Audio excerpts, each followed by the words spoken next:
ढुङ्गा फुलका हामी एउटै माला नेपाली सार्वभौम भई फैलिएका मेची महाकाली सय ढुङ्गा फुलका हामी एउटै माला नेपाली सार्वभौम भई फैलिएका मेची महाकाली प्रकृतिका कोटि कोटि सम्पदाको आचरा वीरहरू ज्ञान भूमि शान्ति भूमि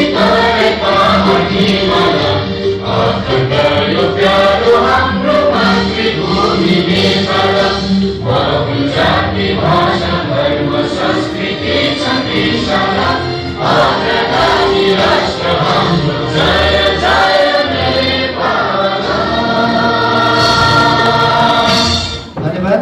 उद्घाटन कार्यक्रम समारोहका सभाध्यक्ष महोदय, प्रमुख अतिथि प्रदेश नम्बर 4 का माननीय मुख्यमन्त्री श्री पृथ्वी सुब्बा गुरुङज्यू, हाम्रो निमन्त्रणलाई स्वीकारेर पाल्नुभएका विशेष अतिथिज्यू, सम्पूर्ण संस्थाबाट विभिन्न संस्था एवं पार्टीबाट प्रतिनिधित्व गरेर पाल्नुभएका अतिथिज्यूहरू र यसै उदीपुर टी खानेपानी उपभोक्ता समितिको तर्फबाट उपभोक्ताका पदाधिकारी साथीहरू र सम्पूर्ण बुबाआमा दाजुभाइ दिदीबहिनीहरूमा स्वीकार्नुहोस् मेरो व्यक्तिगत तर्फबाट र यसै उदीपुर टी खानेपानी उपभोक्ता समितिको तर्फबाट हार्दिक स्वागत हुन्छ।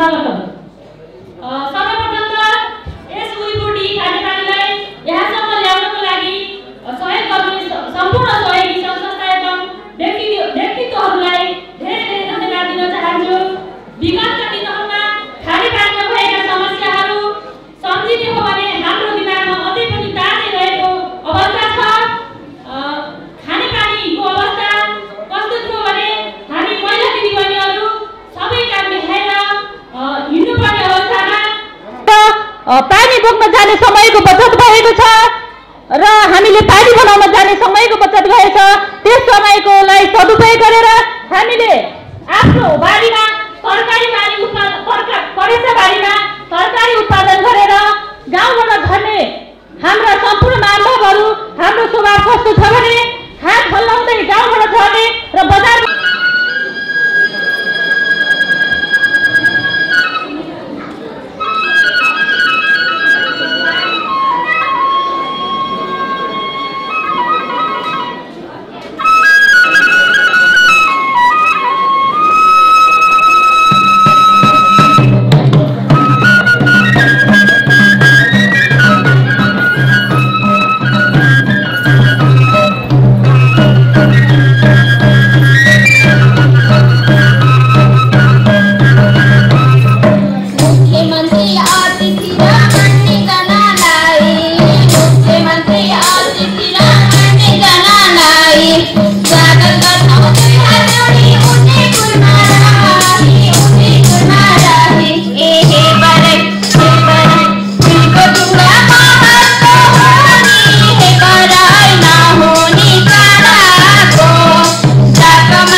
एकदम खुसीका साथ खानेपानी आयोजनको सफलता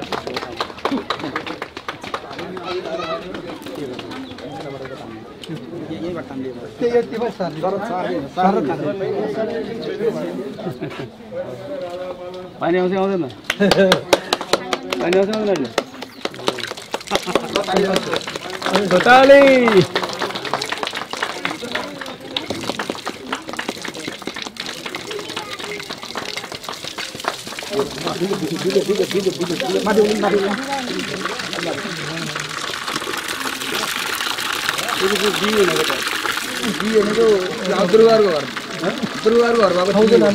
पहिला सुरुमा त्यो डी भनेर 2 लाख कि 3 लाख पैसा आएको थियो 5 लाख आयो सबै एकैचोटि सर्वेक्षण गरेको त्यसले अनि एक हजार बनाउनु हो अलिक 615 आजसम्म मैले निम्ता गरेको 615 स्रोत ठिकै छ स्रोत अलिक समस्या छ त्यो पल्लो बेललाई अलिक कम छ अरु लिफ्टिङ छ के एउटा लिफ्टिङ दुईटा नयाँ गाउँको र यहाँ लिफ्टिङ छ अलिक समस्या हुन्छ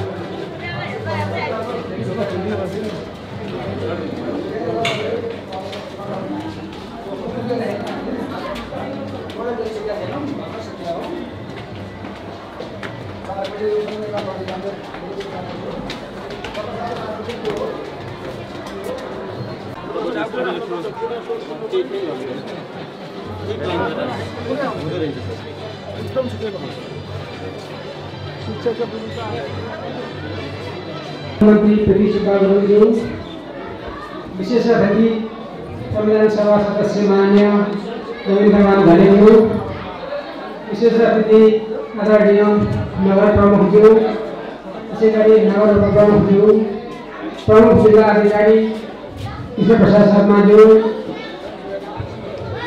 प्रशासकीय अतिथि लगायत अन्य कार्य प्रमुखज्यूहरू पत्रकार साथीहरू खानेपानी बहुमत जनता सरसफाई समितिका पदाधिकारी साथीहरू लगायत सम्पूर्ण उपस्थित महानुभावहरूमा म खानेपानी तथा सरसफाई डिभिजन कार्यालय गोर्खा इकाइ कार्यालय लग्नेको इन्जिनियरको तर्फबाट यहाँहरूलाई यो आयोजनाको बारेमा केही जानकारी गराउन अनुरोध चाहन्छु। नेपाल सरकारको सशक्त अनुदान अन्तर्गत गण्डकी प्रदेश भौतिक पूर्वाधार मन्त्रालय खानेपानी तथा सरसफाई डिभिजन कार्यालय अन्तर्गत यस उद्योगको खानेपानी आयोजना प्रदेश सरकार गठन हुनुभन्दा पहिला आर्थिक वर्ष 71-72 सुरु भएर अहिले 77-78 हामी सम्पन्नको क्रममा छौँ। यसमा 5वटा स्किमहरू रहेका छन्। जनसङ्ख्या लाभान्वित जनसङ्ख्या यो आधार वर्षका आधारमा 3566 यसको टोटल लागत अनुमान 2,96,42,196 रहेको छ।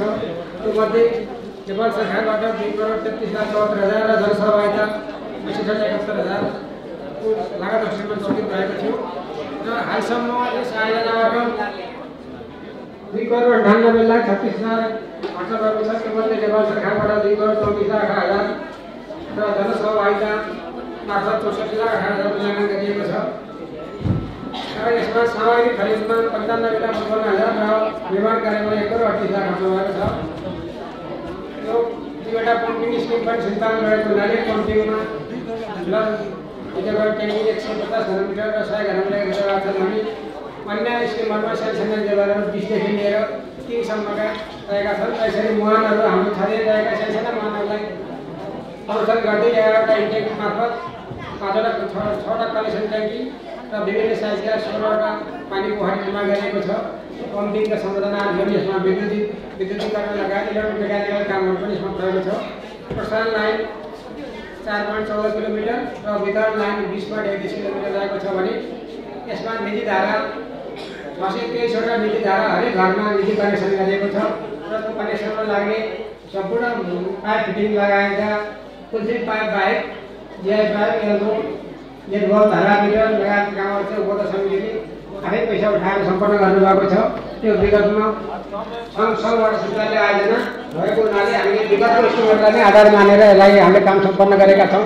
अब थप जिम्मेवारी उपभोक्ता समितिकै काममा आएको छ। यहाँले जुन एउटा 7 वर्षको लगातार परिश्रमबाट एउटा जुन सानो रूपमा आएको जनालाई एउटा विस्तृत रूपमा पुरानो गाविसले गौर गर्ने हिसाबले अहिलेको नगरपालिका वडालाई नै गरी सम्पन्न गर्ने हिसाबले यहाँले जुन मेहनत साथ योजना सम्पन्न गर्नुभएको छ। यहाँहरू सबै यसको बधाईको पात्र हुनुहुन्छ र हामी प्रदेश सरकार अहिले गठन भइसकेपछि हामीले केही थप रिवाजका कुराहरू केही गरेर हामीले यहाँ आवश्यकता अनुसारको सम्पन्न गरेका छौँ। अब थप कुराहरू यहाँहरूले गर्नुहुनेछ। मरौसम्मको आवश्यक जुन हेरपानी हेरेर राख्नुपर्ने विभिन्न ठाउँमा छरिएर रहेका बस्तीहरू छन् त्यही अनुसारको मान्छेहरू मनपाको व्यवस्था गर्नु यहाँहरूले न्यूनतम भने पनि पारिश्रमिक दिएर यसलाई अगाडि बढाइरहनु भएको छ। र यसमा हामी प्रदेश सरकार माननीय मुख्यमन्त्रीज्यू यहाँ हुनुहुन्छ लगायत हामी पनि अब विगत भविष्यमा आइपर्ने समस्याहरू हुन सक्ला।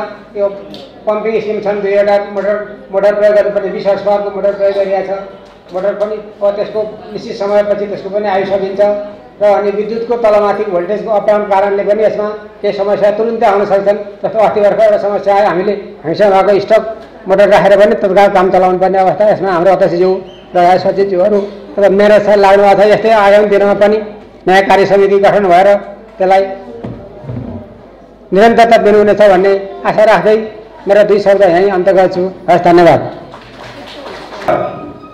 कार्यक्रम सञ्चालक उदयपुर डी खानेपानी तथा सरसफाई उपभोक्ता समितिका सचिव रुद्र अधिकारी भाइलाई अब हामी 3वटा कार्यक्रमलाई एकीकृत गरेर एकै ठाउँमा सञ्चालन गर्न गइरहेका छौँ। एकछिन अगाडि बेसीसर नगरपालिकाद्वारा निर्मित नगरपालिकाको प्रवेशद्वार उद्घाटन भइसकेको छ। यसै गरी उदयपुर डी एक घर एक धारा खानेपानी आयोजनाको पनि भर्खरै मुख्यमन्त्रीको ज्यूको हातबाट समुद्घाटन भइसकेको छ। यसै गरी पुनर्निर्माण प्राधिकरण शिक्षा इकाइबाट नवनिर्मित जनकल्याण माविको यो 4 कोठे भवनको पनि समुद्घाटन भइसकेको छ र यो समुद्घाटन पश्चात हामीले यो शुभकामना कार्यक्रम एकै ठाउँमा आयोजना गरेका छौँ। यो कार्यक्रमका अध्यक्ष एवं बेसीसर नगरपालिका वडा नम्बर 1 का अध्यक्ष साथै उहाँ यो बेसीसर उदयपुर डी खानेपानी आयोजना समितिको अध्यक्ष पनि हुनुहुन्छ।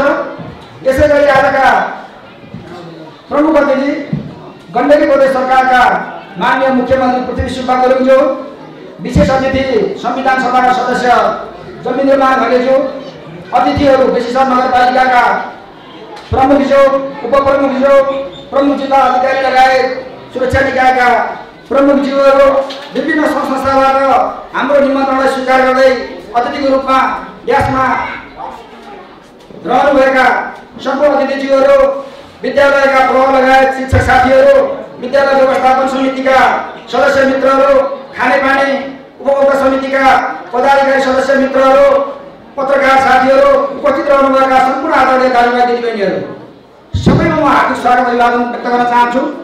हुन त म अतिथिको रूपमा होइन, विद्यालयको भवन उद्घाटन छ, म यो विद्यालयको व्यवस्थापन समितिको अध्यक्षको नाताले तपाईँको बिचमा उपस्थित भएको छु। यहाँ हामीले यो कार्यक्रमलाई छोटो गर्ने, संक्षिप्तमा गर्ने, प्रभावकारी गर्ने भन्ने मान्यताका साथ हामी अगाडि बढ्न जमर्को गरिरहेका छौँ। यहाँ सिडिओ साहबहरू, बेसीसर नगरपालिका प्रमुख प्रशासकीय अधिकारीले पनि हामी मन्तव्य राख्दैन भन्नुभयो। यद्यपि मैले यसो आफ्नो हातमा गाडी बन्ने आएको बेला म किन नबोल्ने त भनेर तपाईँहरूको बिचमा यसो 2-4 शब्द राख्न जमर्को गरेर म आफू चाहिँ उभिएँ थिएँ। यो हाम्रो सौभाग्य भन्नुपर्छ। हामी आज जुन हलमा कार्यक्रम आयोजना गरिरहेका छौँ, गत साल माननीय मुख्यमन्त्रीज्यूले निर्वाचन क्षेत्र पूर्वाधार विकास कार्यक्रमको सबभन्दा ठुलो रकम, गत सालको सबभन्दा ठुलो रकम 25 लाख रुपियाँ हामीलाई उपलब्ध गराउनु भएको थियो। र त्यही रकमबाट हामीले यो हल निर्माण गरेका छौँ र आज कार्यक्रम सञ्चालन गर्नसम्म सक्ने अवस्थामा छ। यहाँ हामी सबैले देखेका छौँ यसमा अझ थुप्रै रकम आवश्यकता छ, सम्पन्न भएको छैन। यो सम्पन्न गराउनको लागि तपाईँ हामी सबैले पहल प्रयत्न गर्न जरुरी छ र सम्बन्धित निकायको ध्यान आकर्षण हुन्छ नि भनेर मैले आज यो हलमै कार्यक्रम गरौँ भनेर भनेको पनि थिएँ। यसैगरी यो हल सम्पन्न गर्न योभन्दा तल 5वटा कक्षा कोठाहरू हामी निर्माण गर्दैछौँ, निर्माणाधीन अवस्थामा छन्। त्योभन्दा तल विद्यार्थी भाइ बहिनीको लागि र शिक्षक साथीहरूको लागि क्यान्टिन चमेनागिरी तल अधुरो अवस्थामा छ। थुप्रै कामहरू हामीले गर्नुपर्ने अवस्था छ। यहाँ बजेटको अभाव छ। हामीले सम्बन्धित ठाउँमा प्रदेशतिर हामीले सङ्घीय सरकारतिर पहल प्रयत्न गरेका छौँ। खुसीको कुरा त गर्न म सुनाउन चाहन्छु। अहिले भर्खरै राष्ट्रपति शैक्षिक सुधार कार्यक्रममा हामीले एउटा प्रस्तावना पठाएका थियौँ। त्यसमा विभिन्न विद्यालयहरूले 6.5 लाखदेखि 1 करोडसम्म प्राप्त गरेका छन् भन्ने सुन्नमा आएको थियो र त्यसमा लमजुङ जिल्लामा हाम्रो विद्यालय जनकल्याण माध्यमिक विद्यालयलाई 18 लाख रुपियाँ निर्णय भएको छ भन्ने सुन्नमा आएको छ। अब हामीले खुसी व्यक्त गरौँ, हामी सङ्घीय सरकारलाई धन्यवाद दिउँ। गत सालको लागि मुख्यमन्त्रीज्यूले हाल्नुभएको 25 लाख यो भवन हामी सम्पन्न गरेछौँ। अब मुख्यमन्त्रीज्यूले पनि हामीले आभार व्यक्त गरौँ र अब त्यो प्राप्त भएको 18 लाखबाट हामीले सम्भवतः यो अधुरो रहेको भवनलाई सम्पन्न गर्न सक्छौँ कि भन्ने हामीले सोचेका छौँ। त्यति मात्रै होइन, अहिले नै गत साल पनि प्रदेश सामाजिक विकास मन्त्रालय जसले शिक्षा पनि हेर्छ, सामाजिक विकास मन्त्रालयबाट एक निर्वाचन क्षेत्र एउटा आदर्श विद्यालय छनौट गर्दाखेरि हाम्रो जनकल्याण मावि उदिपुर त्यो छनौटमा परेको थियो र हामीले गत साल 5 लाख रुपियाँ प्राप्त गरेका थियौँ। अहिले पनि फेरि त्यो 5 लाख रुपियाँ निरन्तरता पाएको छ। हामीले त्यसबाट पनि हामीले धेरै कामहरू गर्न सक्छौँ भन्ने हामीले अपेक्षा लिएका छौँ। त्यति मात्र होइन, यो भवनलाई सम्पन्न गर्नको लागि नगरपालिकाबाट मेयर साहबको प्रयत्नबाट 20 लाख रुपियाँ प्राप्त भएको थियो। हामीले तलको ढलानसम्म सम्पन्न गर्न सक्यौँ। त्यसैगरी ओडामा प्राप्त भएको बजेटबाट ओडाबाट पनि हामीले 10 लाख रुपियाँ यसलाई प्राप्त गरेका थियौँ र हामीले यो सम्पन्न गर्यौँ। अहिले नै यो बाहिरको यो आँगनबाट त हिँडेर आएको आँगन सम्पन्न गर्नको लागि ओडामा आएको बजेटबाट हाम्रो ओडा अध्यक्षको पहल प्रयत्नले 7 लाख रुपियाँले हामीले त्यो आँगनलाई सम्पन्न गरेका छौँ। थुप्रै जति भयो पुग्दो रहेछ स्कुललाई। फेरि अर्को कुरा तपाईँलाई जानकारी गराउन चाहन्छु, हेर्दा टल्किने भवन मात्रै होइन, हामीले अब यो विद्यालयलाई साँच्चै नै अहिले एसिस्टम नगरपालिका नमुना विद्यालय अहिले मूल्याङ्कन गरिने हामी नमुना विद्यालय छौँ। मैले थुप्रै स्कुलहरू लमजुङ जिल्लाका थुप्रै विद्यालयहरू हेरेका छु।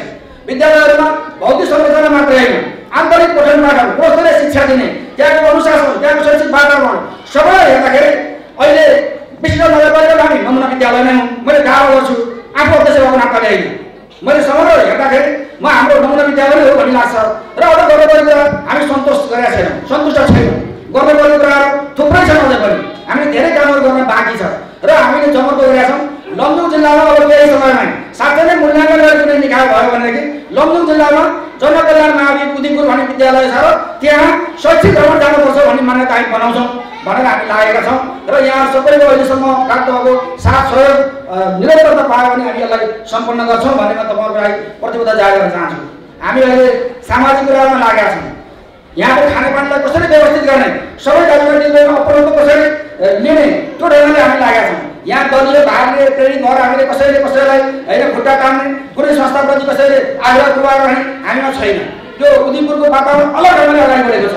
हामी जुनसुकै संस्था पनि हामी हातैमालो गरेर सहमति र सहकार्य गरेर हामी अगाडि बढेका छौँ र खानेपानीलाई हामी व्यवस्थित गर्छौँ। हामी विद्यालयलाई त्यसरी नमुना बनाउन प्रयत्न गरेका छौँ र अब अन्तर्गत लमजुङ जिल्लाको अन्तर्गत खानेपानीले अब यसो हेर्नु पऱ्यो भने, नमुना हेर्नु पऱ्यो भने होइन त्यो उदिपुरमा सञ्चालन गरेको नमुना खानेपानी हेर्न जाउँ न भनेर आउने बाटोहरू पाउँछौँ भनेर हामीले त्यसो पनि हामी प्रयत्न गरेका छौँ।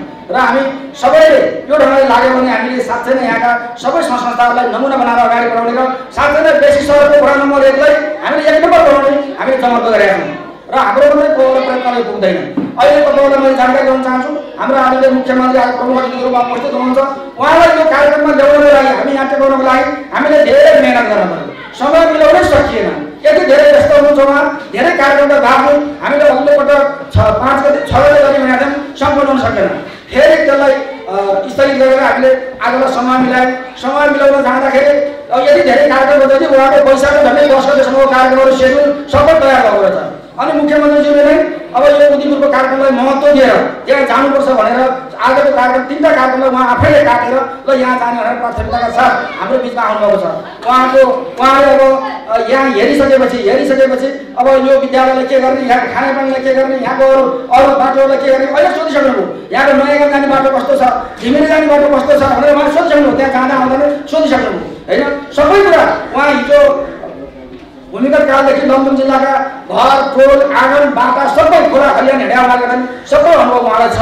यहाँ कुन बाटोलाई कसरी प्रथम दिनुपर्छ, कहाँ बजेर हाल्नुपर्छ भनेर उहाँले गर्नुभएको छ। त्यति मात्रै होइन, हाम्रा आमा दिदीबहिनीहरूले के अरे स्वास्थ्य स्वयंसेविका दिदीबहिनीहरूले आफ्ना कुराहरू आफ्ना मागहरू यहाँ राख्न अवसर पाउनु भएको छ।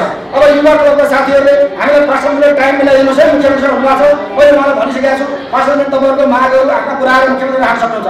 हामीले हाम्रो मुख्यमन्त्री पाएको छौँ र यही अवसर हामीले प्राप्त गरेका छौँ र भोलिका दिनहरू पनि हामीले आफ्नो ठाउँको नेतृत्व पुर्याउनको लागि हामीले यसरी बल प्रयत्न गरौँ। हामीले यहाँका धेरै सामाजिक संस्थाहरूलाई राम्रो ढङ्गले अगाडि बढाउने, नमुनायुक्त ढङ्गले अगाडि बढाउने हामीले जमर्को गरेका छौँ र अहिलेसम्म हामीलाई जे जति प्रदेश सरकारबाट संघीय सरकारबाट प्राप्त भएको छ हामीले फेरि यहाँ दुरुपयोग होइन। मैले देखाएको छु पैसा प्राप्त भएपछि विद्यालयमा संस्थान पैसा प्राप्त भएपछि त्यसलाई दुरुपयोग गर्ने। हामी कहाँ त्यस्तो होइन। हामी कहाँ 25 लाख पैसा आयो भने हामी 30 लाखको काम गरेर देखाउँछौँ होइन। हामी कहाँ 5 लाख रुपियाँ पैसा आयो भने हामी 10 लाखको काम गरेर देखाउँछौँ। हामी यो हल हामी लकडाउनको बेलामा 0 गरेर पैसा रिलिज भयो। हामीले लकडाउनको बेलामा हामी कुनै पनि यहाँको हाम्रो हेड सर, हाम्रो शिक्षक साथीहरू होइन, सारा हेड सर जो लकडाउनको बेलामा घर बस्नुभयो र हामी व्यवस्थापन समितिका साथीहरू शिक्षक साथीहरू आएर हामी लकडाउनको बावजुद पनि हामी यो फेरि हुन्छ भनेर यसलाई सदुपयोग गरेर हामीले हल सम्पन्न गरेका छौँ। यस्ता कामहरू हामीले गरिरहेका छौँ। हामीले नियमित यहाँ सानो संस्थामा टाइम दिएका छौँ। यति कुरा तपाईँको राख्न चाहेँ। र अहिले गण्डकी प्रदेश सरकारले होइन गण्डकी प्रदेश उज्यालो प्रदेशको रूपमा निर्णय गरेको छ। गण्डकी प्रदेशका सबै घरहरूमा विद्युत पुर्याउने, सबै घरहरूमा स्वच्छ खानेपानी पुर्याउने र गण्डकी प्रदेशले अर्को पनि निर्णय गरेका छ, नीतिगत निर्णय गरेका छ र हरेक पालिकाका केन्द्रसम्म जोड्नको लागि पक्की मोटरबाट पुर्याउने भनेर सुरुवात गरेको छ। गण्डकी प्रदेश सरकारले सबै पालिकाका केन्द्रसँग जोड्नको लागि बाटो निर्माण गर्ने, पक्की बाटो बनाउने निर्णय पनि गरेको छ र यति राम्रो कामहरू गण्डकी प्रदेशले गरेर के देखाएको छ भन्दाखेरि धेरै जनभावनामा यो प्रदेश सरकार काम छैन भनेर धेरै मान्छेहरूले भन्छन्, चोपमा कुरा गर्छन्। प्रदेश सरकार चाहिँदो रहेछ भन्ने कुरो कोभिडको बेलामा नि गण्डकी प्रदेशले त्यो गरेर देखाइदियो र अहिले पनि विकास निर्माणका कामहरू पनि गण्डकी प्रदेश सरकारले गण्डकी प्रदेश सरकार साथै चाहिने सरकार प्रदेश सरकार गण्डकी प्रदेश सरकार हो अथवा प्रदेश सरकार चाहिन्छ भन्ने अनुभूति जनमानसमा गण्डकी प्रदेशमा दिलाएको छ र आगामी दिनहरू पनि गण्डकी प्रदेश सरकारका हामीलाई प्राप्त हुने सहयोग र यस्ता साथहरू प्राप्त हुनेछ। हामीले पनि गण्डकी प्रदेश सरकारसँग हामीले सम्पर्क सम्बन्ध समन्वय गरेर अगाडि बढ्ने जमर्को गर्नेछौँ। तपाईँहरूको साथ सहयोग निरन्तर पाउने मैले अपेक्षा गरेको छु र पुनः यहाँ उपस्थित रहनुभएका प्रमुख अतिथि लगायत अतिथि सबै महानुभावहरूलाई म जनकल्याण मावि उद्योगको प्राङ्गणमा हार्दिक स्वागत अभिवादन व्यक्त गर्दै मेरा संक्षिप्त भनाइहरूबाट बिदा हुन चाहन्छु। धन्यवाद, नमस्कार। कार्यक्रम सञ्चालक रुद्र सरलाई यो विशेष वडा नम्बर 1 उदयपुर डी खानेपानी तथा सरसफाई यो एक घर एक धारा उद्घाटन कार्यक्रमको अध्यक्ष एवं यस उपभोक्ता समितिका अध्यक्ष ज्यू, त्यसै गरी प्रमुख अतिथि गण्डकी प्रदेश सरकारका मुख्यमन्त्रीज्यू, संविधान सभाका सदस्यज्यू, विश्वेश्वर नगरपालिकाका प्रमुखज्यू लगायत मञ्चासी सम्पूर्ण व्यक्तित्वहरू, यहाँ उपस्थित हुनुभएका सम्पूर्ण आमाबुवा दाजुभाइ तथा दिदीबहिनीहरू, पत्रकार मित्रहरू, म यहाँहरूलाई हार्दिक नमस्कार एवं अभिवादन व्यक्त गर्न चाहन्छु। आज यो उदयपुर विश्वेश्वर नगरपालिकाको वडा नम्बर 1 उदयपुर हो। तपाईँहरूले एउटा गौरव गर्ने योजनाहरू आज उद्घाटन गर्ने अवसर पनि प्राप्त गर्नुभएको छ। मलाई लाग्छ विश्वेश्वर नगरपालिकालाई चिनाउने एउटा जुन हामीले प्रवेशद्वार निर्माण गरेका थियौँ नगरपालिकाको तर्फबाट र आज त्यो उद्घाटन गर्ने अवसर पनि प्राप्त गरेका छौँ, किनकि तपाईँहरूकै वडामा त्यो गेट हामीले स्थापना गरेका छौँ। यहाँबाट नै विश्वेश्वर पहिचानलाई कसरी चिनाउन सकिन्छ भन्ने उद्देश्यका साथ नै यस्ता विभिन्न कार्यक्रमहरू सञ्चालन भइरहेको अवस्था पनि छ। अघि यहाँ भाइ बहिनीहरूले गीतका माध्यमबाट वडा नम्बर 1 लाई यहाँका संरचनाहरू, यहाँका धार्मिक स्थलहरू र यो वडालाई चिनाउने जुन परम्परागत रूपमा रूपमा बढेका स्थलहरू छन्, तीबाट पनि एउटा गीतका माध्यमबाट चिनाउने एउटा अवसर पनि देखाउनु भएको छ र मलाई लाग्छ यसले पनि यो वडामा धेरै थुप्रै कार्यक्रमहरू भइरहेको अवस्था पनि छ र आज विद्यालयको भवन उद्घाटन पनि भएको छ। एक घर एक गाडा खानेपानी उद्घाटन सबैभन्दा ठुलो कुरा महिलाहरूको लागि। हिजो ढोकामा गाडी बोकेर तपाईहरु बिहान 3 बजेदेखि उठेर पानी लिनका लागि घण्टौसम्म लाइन बस्नुपर्ने, त्यहाँबाट पानी बोकेर लिएर आएर मात्रै आफ्नो घरको धन्दाहरू सम्पन्न गर्नुपर्ने अवस्था थियो भने आजका दिनबाट यो उद्घाटनका सँगसँगै अब तपाईहरुले ती दुःखका दिनहरू गएको महसुस पनि गर्नुभएको छ। हामीले त्यो महसुस पनि गरेका छौँ, किनकि सबैभन्दा ठुलो कुरा खानेपानी हो। त्यही माथि पनि स्वच्छ खानेपानी हाम्रो एउटा नैसर्गिक अधिकार पनि हो। त्यसलाई हामीले पूर्णता प्राप्त गर्न केही समय लाग्न सक्छ, किनकि तपाईको घरमा एक घर एक धारा सम्पूर्ण भएको छ। सबैका घर घरमा धारा पुर्याउने एउटा लक्ष्य थियो, अघि पनि भन्नुभएको छ। कृष्ण सरले भन्दै गर्दा जुन गण्डकी प्रदेश सरकारले एक घर एक धारा सबै व्यक्तिहरूको घरमा पुर्याउने, उज्यालो गण्डकी प्रदेश बनाउने, त्यसै बाटोहरू पनि एउटा नगरपालिकाबाट अर्को नगरपालिकासम्म, एउटा वडाबाट अर्को वडासम्म जुन बाटोहरू पनि पुर्याउने लक्ष्य लिएको छ। यस्ता थुप्रै कामहरू सरकारले गर्ने निर्णय गरेको छ। त्यस्तै स्थानीय सरकार जुन नगरपालिका छ, नगरपालिकाले पनि त्यस्ता कामहरूलाई अगाडि बढाउनको लागि पनि थोर बहुत रूपमा नगरपालिकामा आएको बजेटबाट कसरी त्यसलाई सम्बोधन गर्न सकिन्छ भन्ने उद्देश्यका साथ पनि नगरपालिकाले ती आयोजनाहरूमा सहयोग गर्ने, विकास निर्माणका गतिहरूलाई अगाडि बढाउने, हरेक काममा जनताको सहभागिताका साथसाथै सरकारको पनि संलग्नता रहन्छ भन्ने एउटा महसुस गराउनको लागि पनि अहिलेको सरकारले तपाईँ हाम्रा इच्छा चाहनाहरू थुप्रै छन्, तैपनि ती चाहना अनुरूप थुप्रै कामहरू हुन नसक्दा पनि त्यो कामहरूलाई कसरी सम्पन्न गर्न सकिन्छ भन्ने उद्देश्यका साथ नै अगाडि बढिरहेका छौँ। किनकि हिजोको तुलनामा अहिले हेर्नुहुन्छ भने विकासका गतिहरूलाई अगाडि बढाउन सकिएन भनेर धेरै गुनासोहरू पनि आउने गर्छ, तर हिजोको तुलनामा अहिले हेर्नुहुन्छ भने थुप्रै विकासका गतिहरू अगाडि बढेका छन्। किनकि हिजो गाविस हुँदा र अहिले सङ्घीय संरचनामा स्थानीय सरकार, प्रदेश सरकार, सङ्घ सरकार जुन तीनवटा सरकारले बनेको यो संरचना छ, यो संरचनाका माध्यमबाट नै अहिले हामीले धेरै उपलब्धिहरू हासिल गरेका छौँ। किनकि शिक्षा, स्वास्थ्यदेखि लिएर हरेक कुराहरूमा हाम्रै संलग्नताका साथ पनि सरकारहरूले गर्ने कामहरू पनि हामीले त्यही अनुरूप प्राप्त गरेका छौँ भन्ने एउटा महसुस पनि जनताहरूको बिचमा भएको छ भन्ने मलाई लाग्छ। किनकि चाहना थुप्रै हुँदाहुँदै पनि त्यो आवश्यकताहरू पुरा गर्न नसकिएको होला, तैपनि त्यो आवश्यकतालाई बिस्तारै सम्बोधन गर्दै एक दुई गर्दै धेरै कुराहरूमा हामीले सहयोग प्राप्त गर्नेछौँ। तपाईँहरूको चाहना अनुरूप एक स्थानीय सरकार जुन प्रदेश सरकार छ, जुन सरकारले गर्ने कामहरू पनि हामी सबैको संलग्नतामा रहनेछ भन्ने कुरा म यहाँहरूको बिचमा राख्न चाहन्छु। थुप्रै महिला दिदीबहिनीहरू पनि हुनुहुन्छ, हामीले गर्न नसक्ने धेरै थुप्रै कुराहरू पनि हामी अब गर्न सक्छौँ भन्ने उद्देश्यका साथ पनि अगाडि बढ्नुपर्छ। किनकि महिला दिदीबहिनीहरू यहाँ हुनुहुन्छ, संविधानमा लेखिएका हाम्रा थुप्रै अधिकारहरू पनि छन्। हामीले त्यो अधिकारलाई अब सुनिश्चित गर्नका लागि पनि कस्ता कस्ता कार्यक्रमहरू ल्याउनुपर्छ, तपाईँहरूको आवश्यकता के हो, अहिले एक घर एक धारा तपाईँहरूको बिचमा आएको छ भने यस्तै थुप्रै कार्यक्रमहरू जुन सिपमूलक कार्यक्रमबाट पनि अब महिलाहरू रोजगारीमा जोडिनुपर्छ भन्ने कामहरूमा तपाईँले अगाडि बढ्नुपर्छ भन्ने मलाई लाग्छ। किनकि यदि पुरुषहरूको लागि मात्रै पुरुषहरूले मात्रै कमाएर ल्याइदिने, हामी महिलाहरू घरमा मात्रै बसेर खाने हो भनेदेखि हाम्रो घरको आर्थिक अवस्था सुधार गर्न गाह्रो हुन्छ। हामी महिलाहरू पनि व्यवसाय जोडिनका लागि कस्तो कार्यक्रम ल्याउने वडा मार्फत पनि तपाईँहरू जान सक्ने हुनुहुन्छ। त्यसैले पनि म यहाँहरूलाई सबैजनालाई हार्दिक अनुरोध पनि गर्न चाहन्छु, नगरपालिकासँग समन्वय गरेर अब कस्तो कार्यक्रम ल्याउने, जस्तै तपाईँहरू सभा सम्मेलन हरेक कार्यक्रमहरूमा जोडिनु भएको छ, अनि गोष्ठीहरूमा जोडिनु भएको छ, सिपमूलक कार्यक्रममा तालिमहरू पनि लिनुभएको छ, तर त्यो लिँदै गर्दाखेरि त्यसले हामीलाई कति क्षमता विकास गरायो त त्यो कुरा पनि जोड्न जरुरी छ। किनकि सङ्घ संस्थाले विभिन्न कार्यक्रमहरू दिएको छ, हामी भन्छौँ महिलाहरूको क्षेत्रमा कार्यक्रम भएन भन्छौँ। अहिले गण्डकी प्रदेश सरकारले पनि सामाजिक विकास मन्त्रालय मार्फत थुप्रै सिपमूलक कार्यक्रमहरू लिएर आएको छ। त्यो कार्यक्रमसम्म पुग्नका लागि पनि एउटा माध्यम बनाएर जानका लागि पनि म अनुरोध गर्न चाहन्छु र हामीले दिने क्षमता विकासका कार्यक्रमहरू, सिपमूलक कार्यक्रमहरूलाई निरन्तरता दिनका लागि पनि तपाईँहरू व्यवसायमा जोडिनुपर्छ। किनकि एउटा समूह बनाउनुहुन्छ, त्यो समूहमा कार्यक्रम हुन्छ, अनि त्यस पछाडि 2 दिन 3 दिन या 10 दिन कार्यक्रम भयो भने त्यो कार्यक्रम के हुन्छ त कार्यक्रममा मात्रै सीमित हुन्छ। हामीले त्यसबाट उपलब्धि केही पनि प्राप्त गर्न सकिरहेको अवस्था चाहिँ छैन। त्यसैले गर्दा महिला दिदीबहिनीहरू यहाँ धेरैजना हुन्छ। तपाईँले गरेका कार्यक्रमहरूमा एउटा निरन्तरता दिनका लागि अनि क्षमतालाई वृद्धि गराउनका लागि आर्थिक उपार्जनका बाटोहरू चाहिँ कसरी हामीले ल्याउन सकिन्छ भन्नेतर्फ पनि जान जरुरी छ।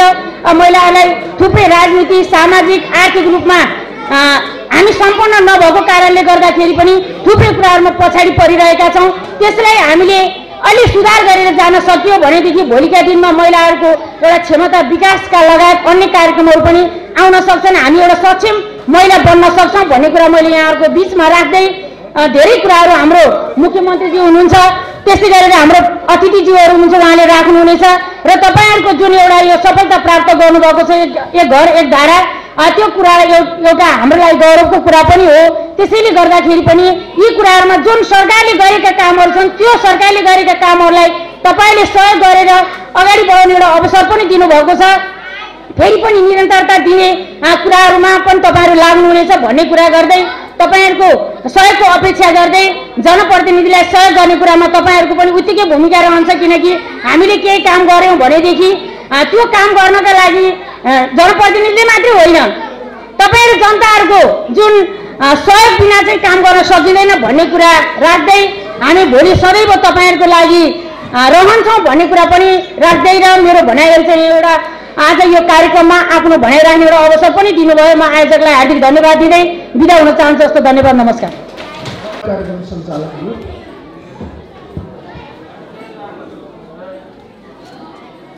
खानेपानी विद्यालय भवन र प्रवेशद्वार उद्घाटन समारोहका अध्यक्षज्यू, आजका प्रमुख अतिथि गण्डकी प्रदेशका माननीय मुख्यमन्त्रीज्यू, संविधान सभाका सदस्यज्यू, पेशेश्वर नगरपालिकाको उपप्रमुखज्यू, विद्यालयका अध्यक्षज्यू, प्रमुख जिल्ला अधिकारी लगायतका मञ्चमा आसीन विभिन्न क्षेत्रबाट प्रतिनिधित्व गर्नुहुने व्यक्तित्वहरू, यहाँ उपस्थित हुनुहुने दाजुभाइ दिदीबहिनी तथा अन्य महानुभावहरू, यो उद्घाटन समारोहमा गण्डकी प्रदेशका मूर्धन्य व्यक्तित्व माननीय मुख्यमन्त्री र उहाँको टिमलाई हाम्रा साथमा प्राप्त गरेका छौँ। यो सुवर्ण अवसरमा म बेसीसहर नगरपालिकाको तर्फबाट बेसीसहर नगरपालिकाका नगर निवासीहरूको तर्फबाट उहाँलाई हार्दिक स्वागत र अभिवादन गर्न चाहन्छु। यहाँलाई थाहा छ, लामो सङ्घर्ष र बलिदानबाट हाम्रो मुलुकमा सङ्घीय लोकतान्त्रिक गणतन्त्रको स्थापना भएको छ, संविधान जारी भएको छ र संविधान कार्यान्वयनको सन्दर्भमा स्थानीय तह र प्रदेश र सङ्घीय सरकारको निर्वाचन पनि सम्पन्न भइसकेको छ। यति बेला तीन तहका सरकारहरू यही भूमिमा यिनै नेपाली जनताका बिचमा आर्थिक सामाजिक सांस्कृतिक रूपान्तरणका निम्ति क्रियाशील छन्। तीनटै सरकारको क्षेत्राधिकार फरक भए तापनि काम गर्ने स्थल एउटै। अहिले भर्खरै सुन्नुभयो, यहाँ सङ्घ सरकारले पनि खानेपानीमा योगदान गरेको छ, प्रदेश सरकारले विद्यालय भवन लगायतका विभिन्न क्षेत्रमा लगानी गरेको छ र स्थानीय सरकार नगरपालिकाले पनि यहाँ लगानी गरेका छ। तीनटै सरकारले बजेट कार्यान्वयनको सन्दर्भमा यही उदिपुरको जनकल्याणमारीमा लगानी गरेको अवस्था छ। त्यसैले सरकार बेग्ला बेग्लै भए पनि काम गर्ने ठाउँ एउटै भएको कारणले, जनता उनै भएको कारणले हाम्रा बिचमा सहअस्तित्व, समन्वय र आपसी सौभाग्यका आधारमा हामीले काम गरिरहेका छौँ। हाम्रा बिचमा विवाद छैन र कहाँ कसको भूमिका कति हुने भन्ने कुरा उसले प्राप्त गर्ने स्रोत र बजेटका आधारमा निर्धारण हुने कुरा हो। नगरपालिका सबैभन्दा तल्लो तह भएको कारणले नगरपालिकासँग अत्यन्तै थोरै अथवा सीमित र बजेट छ, स्रोत र साधन अत्यन्तै सीमित छ। हामीसँग भन्दा प्रदेश सरकारसँग धेरै छ। प्रदेश सरकार भन्दा सङ्घीय सरकार अथवा केन्द्र सरकारसँग बढी छ। त्यही भएको कारणले राष्ट्रिय गौरवको योजना सङ्घ सरकारले हेर्छ, राष्ट्रिय स्तरका योजनाहरू उसले हेर्छ, जिल्ला र अन्तर जिल्लाका योजनाहरू आवश्यकताहरू प्रदेश सरकारले हेर्छ र स्थानीय सरकारले वार्ड र गाउँका सामान्यभन्दा सामान्य समस्याहरूको सम्बोधन गर्ने काम गर्छ। त्यसैले नगरपालिकाले यहाँको महत्त्वाकांक्षा पुरा गर्न सक्दैन, यहाँको सबै मागहरू पुरा गर्न सक्दैन। हामीसँग सीमित स्रोत र साधन मात्रै छ, तर हामी यहाँको चाहिँ मागलाई सम्बोधन गर्ने हर प्रयत्न गरिरहेका छौँ र हामी गर्छौँ। र यसै विद्यालयको सन्दर्भमा भन्ने हो भने वार्डमा पठाएको पैसा पनि नगरपालिकाकै हो। वार्ड र नगरपालिका भएर भवनलाई यो आँगनमा जो छाप्ने समेत गरेर करिब 40 लाख रुपियाँ दिएको अवस्था छ। नगरपालिकाले 20 लाख त यहाँको चाहिँ कम्प्युटर ल्याब, यहाँको यो चाहिँ साइन्स ल्याब र पुस्तकालयमा सशक्त बजेट अन्तर्गतको बजेट पनि हामीले राखेका छौँ।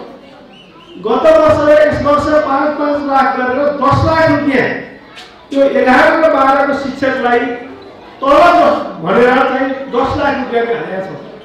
70 लाख जति खर्च भएको छ। यो हामीले दिएका छौँ। अरू योजना बाहेक बेसी छ। नगरपालिकाले हेर्नु पर्ने सामुदायिक विद्यालयतर्फका 13वटा माध्यमिक विद्यालय मात्रै छन्, 3वटा आधारभूत विद्यालयमा नियमित छन् र प्राथमिक विद्यालयहरू 53वटा विद्यालयको व्यवस्थापन गर्न पर्छ। त्यसैले हामीसँग भएको बजेटले यी सबै विद्यालयहरूमा समान हिसाबले बजेट विनियोजन गर्न पनि सक्दैनौँ। अरू हरेक क्षेत्रका कामहरू यहाँ नै माग अनुसार हामीले सम्बोधन गर्न सक्दैनौँ। किनभने हामीसँग सीमित स्रोत, सीमित बजेट भएको कारणले हाम्रो चाहना मात्रै हुँदो रहेछ। हामीलाई त दिन पाए हुन्थ्यो भन्ने छ। बाटो, सडक भयो, खानेपानी भयो, सिँचाइ भयो, अरू आर्थिक सामाजिक रूपान्तरणका कार्यक्रमहरू यहाँका बिचमा ल्याउन पाए हुन्थ्यो।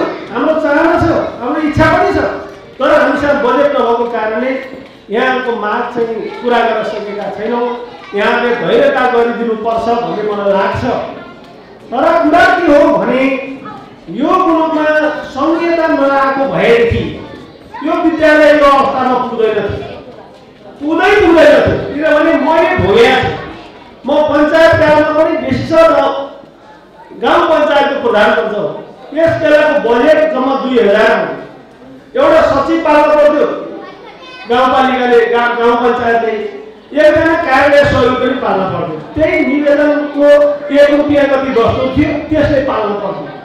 कुनै योजनाहरू दिन सकिँदैन थियो।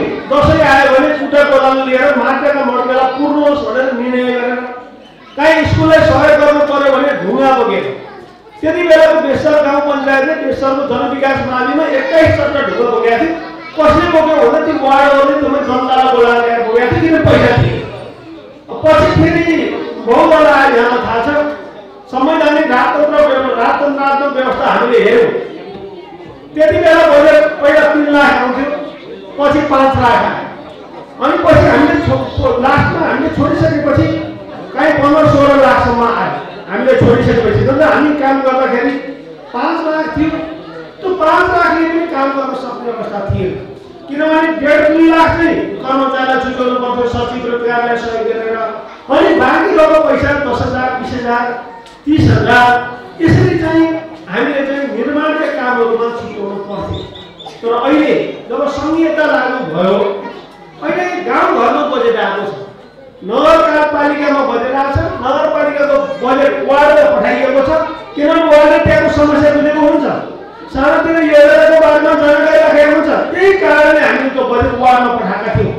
वार्डमा पनि कति ठुलो वार्ड छ, त्यसमा जनता कति छन्, त्यसको भूभाग कति छ, त्यसका आधारमा बजेट विनियोजन गरेका छौँ। न्यूनतम 60 लाख, बढीमा 72 लाखसम्म हामीले वार्डमा पठाएका छौँ। त्यसैले अहिले हेर्दा के देखिन्छ भने यो सङ्घीयताको कारणले गर्दा मुलुकमा भौतिक विकास पनि भएको छ, सामाजिक आर्थिक रूपान्तरणका कामहरू पनि प्रशस्त भएको कारणले मेरो यहाँसम्म विनम्र अनुरोध छ, यहाँको मागहरू पुरा गर्न सकिएको छैन। म क्लियर छु, म स्पष्ट छु, तर धैर्यता गर्नु हुँदैन। हामीले एकैचोटि पुरा हुँदैन, यो क्रम जारी हुन्छ। हामीले छोडे पनि नगरपालिकाको हाम्रो पदावधि पुरा भएर निक्लिएपछि पनि अर्को साथी आउनुहुन्छ, किनभने यो अविच्छिन्न उत्तराधिकारवाला स्वशासित जस्तै एउटा संस्था हो। यसमा कहिले पनि जनप्रतिनिधिको खाली हुँदैन, यसमा कर्मचारीहरूको खाली हुँदैन। त्यो निरन्तर रूपमा चलिरहन्छ र त्यो निरन्तर रूपमा चल्ने क्रममा यस क्षेत्रको भौतिक विकास, सामाजिक आर्थिक विकास यसले गरिरहेको हुन्छ। त्यसैले मैले यहाँलाई के निवेदन गरेँ भने यहाँहरू आत्तिन भएन, एकैचोटि विकास भएन भनेर त्यस्तो खालको सोच बनाउनु भएन। त्यो क्रमशः हुन्छ। आवश्यकता र महत्त्वको आधारमा बजेट विनियोजन हामी गर्छौँ। त्यसमा पनि हाम्रो पृथ्वी सुब्बा गुरुङ जो मुख्यमन्त्री बन्नु भएको छ, उहाँ लग्नुको पनि एउटा अकाट्य नेतृत्व हो, एउटा दूरदर्शी व्यक्तित्व हो। यो मात्रै नभइकन प्रदेशको पनि हो, त्यो मात्र नभइकन सङ्घमा पनि, सङ्घको पनि एकचोटि मन्त्री भइसक्नु भएको र फेरि पनि कुनै पनि बेला त्यो सङ्घको मन्त्रीमण्डलको महत्त्वपूर्ण ओहदा उहाँले ग्रहण गर्न सक्ने अवस्था छ। त्यसैले उहाँले प्राप्त गरेका छन्। उहाँले विशेष नगरपालिकामा धेरै करोड पैसा हाल्नु भएको छ, बाटोलाई छुट्याउनु भएको छ, खानेपानीलाई छुट्याउनु भएको छ, विद्युत पोलहरू दिनुभएको छ, सिँचाइमा छुट्याउनु भएको छ, सामुदायिक भवनहरूमा छुट्याउनु भएको छ, धेरै कुरामा लगानी भएको छ। नत्र नगरपालिकाको बजेटमा केही नै हुँदैन थियो। सङ्घ सरकारले पनि धेरै छुट्याएको छ। त्यसैले आज हामीले प्राप्त गरेका छौँ। हामी आशावादी पनि छौँ, फेरि पनि बजेट विनियोजन हुँदैछ। जेठतिर असारको सुरुमै उहाँले चाहिँ बजेट विनियोजन गर्नुहुन्छ। हामीले विशेष नगरपालिकाको सबै समस्याहरू राख्छौँ, प्रत्येक वर्ष राख्ने गरेका छौँ। जब बजेट निर्माणको बेला हुन्छ हामी प्रदेशमा जान्छौँ, हाम्रा मागहरू राख्छौँ।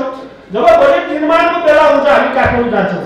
हामी मलाई 1 हप्ताभित्र काठमाडौँमा विशेष नगरपालिकामा जन्म भई काठमाडौँ पोखरामा चाहिँ महत्त्वपूर्ण र विशेष भूमिका निर्वाह गर्ने व्यक्तित्वहरू बेसी सहरका साथीहरू भनेर हेर्नुहुन्छ भने नगरपालिका साथीहरू फेसबुक पनि खोल्नु भएको छ, पेज पनि खोल्नु भएको छ। उहाँहरूका बिचमा बसेर उहाँले विशेष नगरपालिकाको एउटा लामो आर्थिक योजना हामीले पनि बनाउँदैछौँ, तर उहाँले अलि लामो अवधिको आर्थिक योजना बनाउने कुरा गरिराख्नु भएको छ। अहिले मन्त्रालयमा महत्त्वपूर्ण भूमिका निर्वाह गर्छौँ, त्यहाँका योजनाहरूको बारेमा हामी बोल्छौँ भनेर यही उदिपुरका पनि हुनुहुन्छ, चिकित्रेका हुनुहुन्छ। नभए विशेष नगरपालिकाभित्रका काठमाडौँमा बस्ने विशिष्ट व्यक्तित्वहरूले क्रिया काम गरिराख्नु भएको छ। हामी केही दिन जान्छौँ, उहाँको भेला गर्छौँ, किनभने बजेटको बेला आएको छ। बजेटका निम्ति चाहिँ हामीले चाहिँ सङ्घ सरकारबाट पनि जति सक्यो त्यति बजेट ल्याउने प्रयत्न गर्छौँ। प्रदेश सरकारको मुख्यमन्त्री नै हुनुहुन्छ, उहाँसँग पनि हामी जान्छौँ, प्रत्येक वर्ष जाने गरेका छौँ, अहिले पनि जान्छौँ, उहाँसँग अनुरोध गर्छौँ। हामीसँग पनि बजेट छ, त्यो महत्त्व र आवश्यकताका आधारमा हामी पनि सम्बोधन गर्छौँ। त्यति गर्दा पनि यहाँको माग पुरा भएनन् भने फेरि पनि अर्को वर्ष फेरि सम्बोधन हुन्छ। त्यसैले बरु यहाँले के सोच्नुहोस् भने नगरपालिकाले अनियमितता गरेका छ कि छैन, भ्रष्टाचार गरेका छ कि भनेर चासो राख्नुहोस्। हामी भ्रष्टाचार गर्दैनौँ, भ्रष्टाचार गर्न पनि दिँदैनौँ, तर त्यही स्रोत र साधनको आधारमा नगरपालिकाभित्रको काम गर्ने हो। नगरपालिकाको सेवालाई पनि चुस्त दुरुस्त बनाउनु, प्रशासनिक सेवालाई बनाउने, निर्माण र कार्यक्रमलाई पनि चुस्त दुरुस्त बनाउने, यसरी नै अगाडि गर्ने प्रयत्न गरिरहेका छौँ। यो चाहिँ जुन प्रयत्न हामीले गरेका छौँ, सम्बोधन नभए पनि धैर्यता राखिदिनको लागि अनुरोध गर्दै यो कार्यक्रममा फेरि पनि मुख्यमन्त्रीज्यूलाई हार्दिक स्वागत गर्दै उपस्थित हुनुभएको छ। नगरवासीहरू विद्यालयमा मुख्यमन्त्रीज्यूका चाहिँ कुराहरू सुन्नको लागि, जान्नको लागि यहाँ सबैलाई हार्दिक धन्यवाद दिँदै आफ्नो भनाइ टुङ्ग्याउँछु। धन्यवाद, नमस्कार।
विशेषर नगरपालिकाद्वारा निर्माण गरिएको प्रवेशद्वारको उद्घाटन,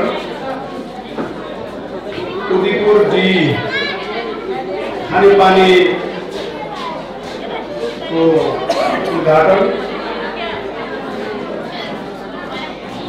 जनकल्याण माविको 5 कोठे भवनको उद्घाटन, यो तीनटै कार्यक्रमको संयुक्त रूपमा हामी यो मञ्चको कार्यक्रम गरिरहेका छौँ।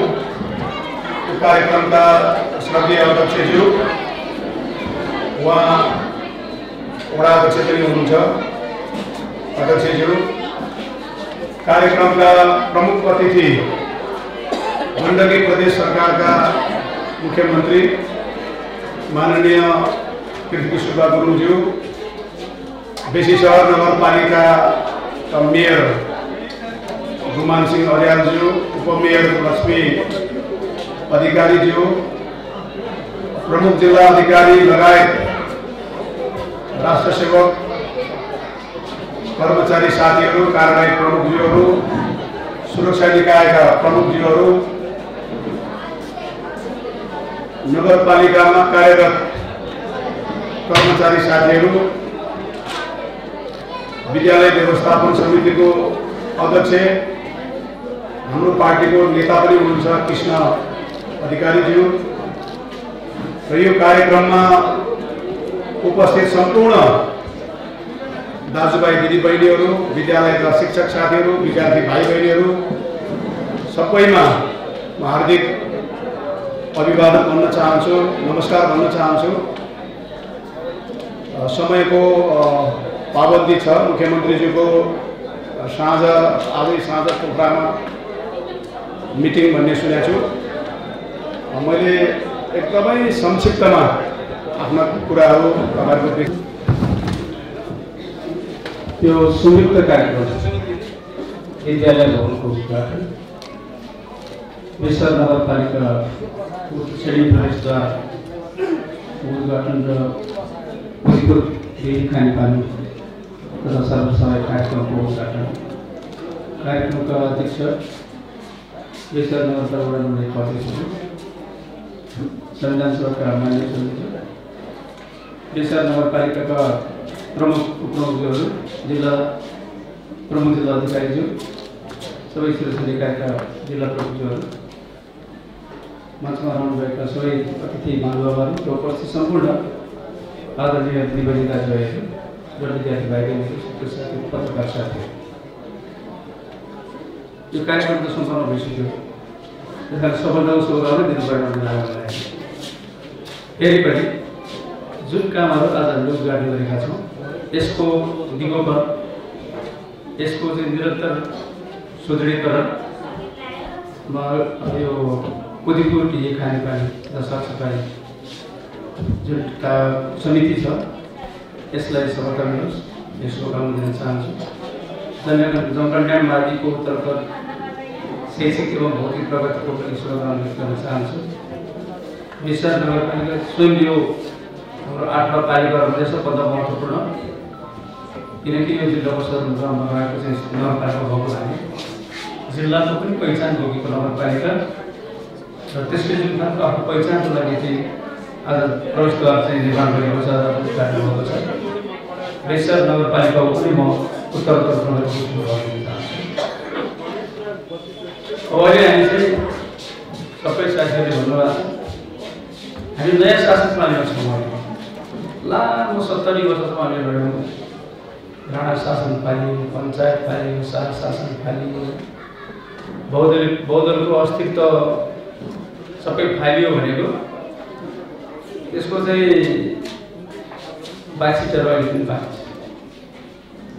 तर पनि जनताको हितको लागि, मुलुकको समृद्धिको लागि साँच्चै नै नेपाललाई एउटा सभ्य समाजले युक्त नेपाल बनाउनको लागि, अभाव, गरिबी, अशिक्षाबाट मुक्त गर्नको लागि र जनतालाई अधिकार सम्पन्न बनाउनको लागि हामी सङ्घीय शासन प्रणाली भएका छौँ। धेरै चाहिँ व्यक्तिहरूले चाहिँ सङ्घीय शासन प्रणालीको मर्म नै बुझेको छैन, धेरै विरोध गरेका पनि सुनिन्छ। तर आज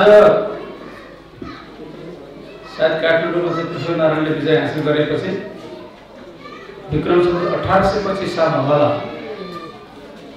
सिङ्गो नेपालको चाहिँ राजधानी काठमाडौँ घोषणा गरेर एकीकृत नेपालको निर्माण गरेको आधुनिक नेपालको निर्माण गरेको दिनदेखि अस्ति भर्खरसम्म 2072 सालसम्म यो मुलुकमा एउटा मात्रै सरकार अहिले त सरकार नै 761 वटा सरकारहरू छन्। नेपाल सरकार एउटा छ केन्द्रमा, सङ्घमा 7 वटा प्रदेश सरकारहरू छन् प्रदेशमा, र स्थानीय तहमा चाहिँ 753 वटा सरकारहरू छन्। सरकारी नभए पनि स्थानीय तहमा 77 जिल्लामा जिल्ला समन्वय समितिहरू छन्।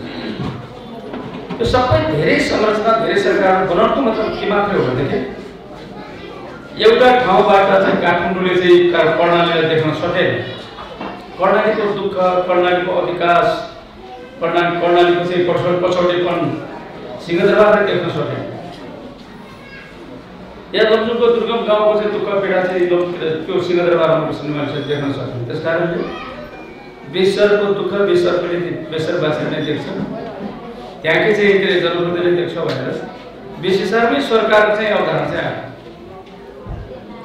र नेपाललाई 7 वटा चाहिँ प्रदेशहरूमा विभाजन गरेर स्थानीय पालिकाभन्दा अलि माथि उठेको सङ्घ सरकारमा अलि तलको एउटा चाहिँ विकासमा अलि धेरै काम गर्ने सरकार चाहिँ 7 वटा प्रदेश सरकारहरू बनायो। यसमा एक सङ्घीय शासन प्रणाली सबैभन्दा स्वस्थ व्यवस्था सङ्घीय शासन प्रणाली जनताको लागि, राज्यको लागि, सरकारको लागि सङ्घीय शासन प्रणाली अलि महँगो छ।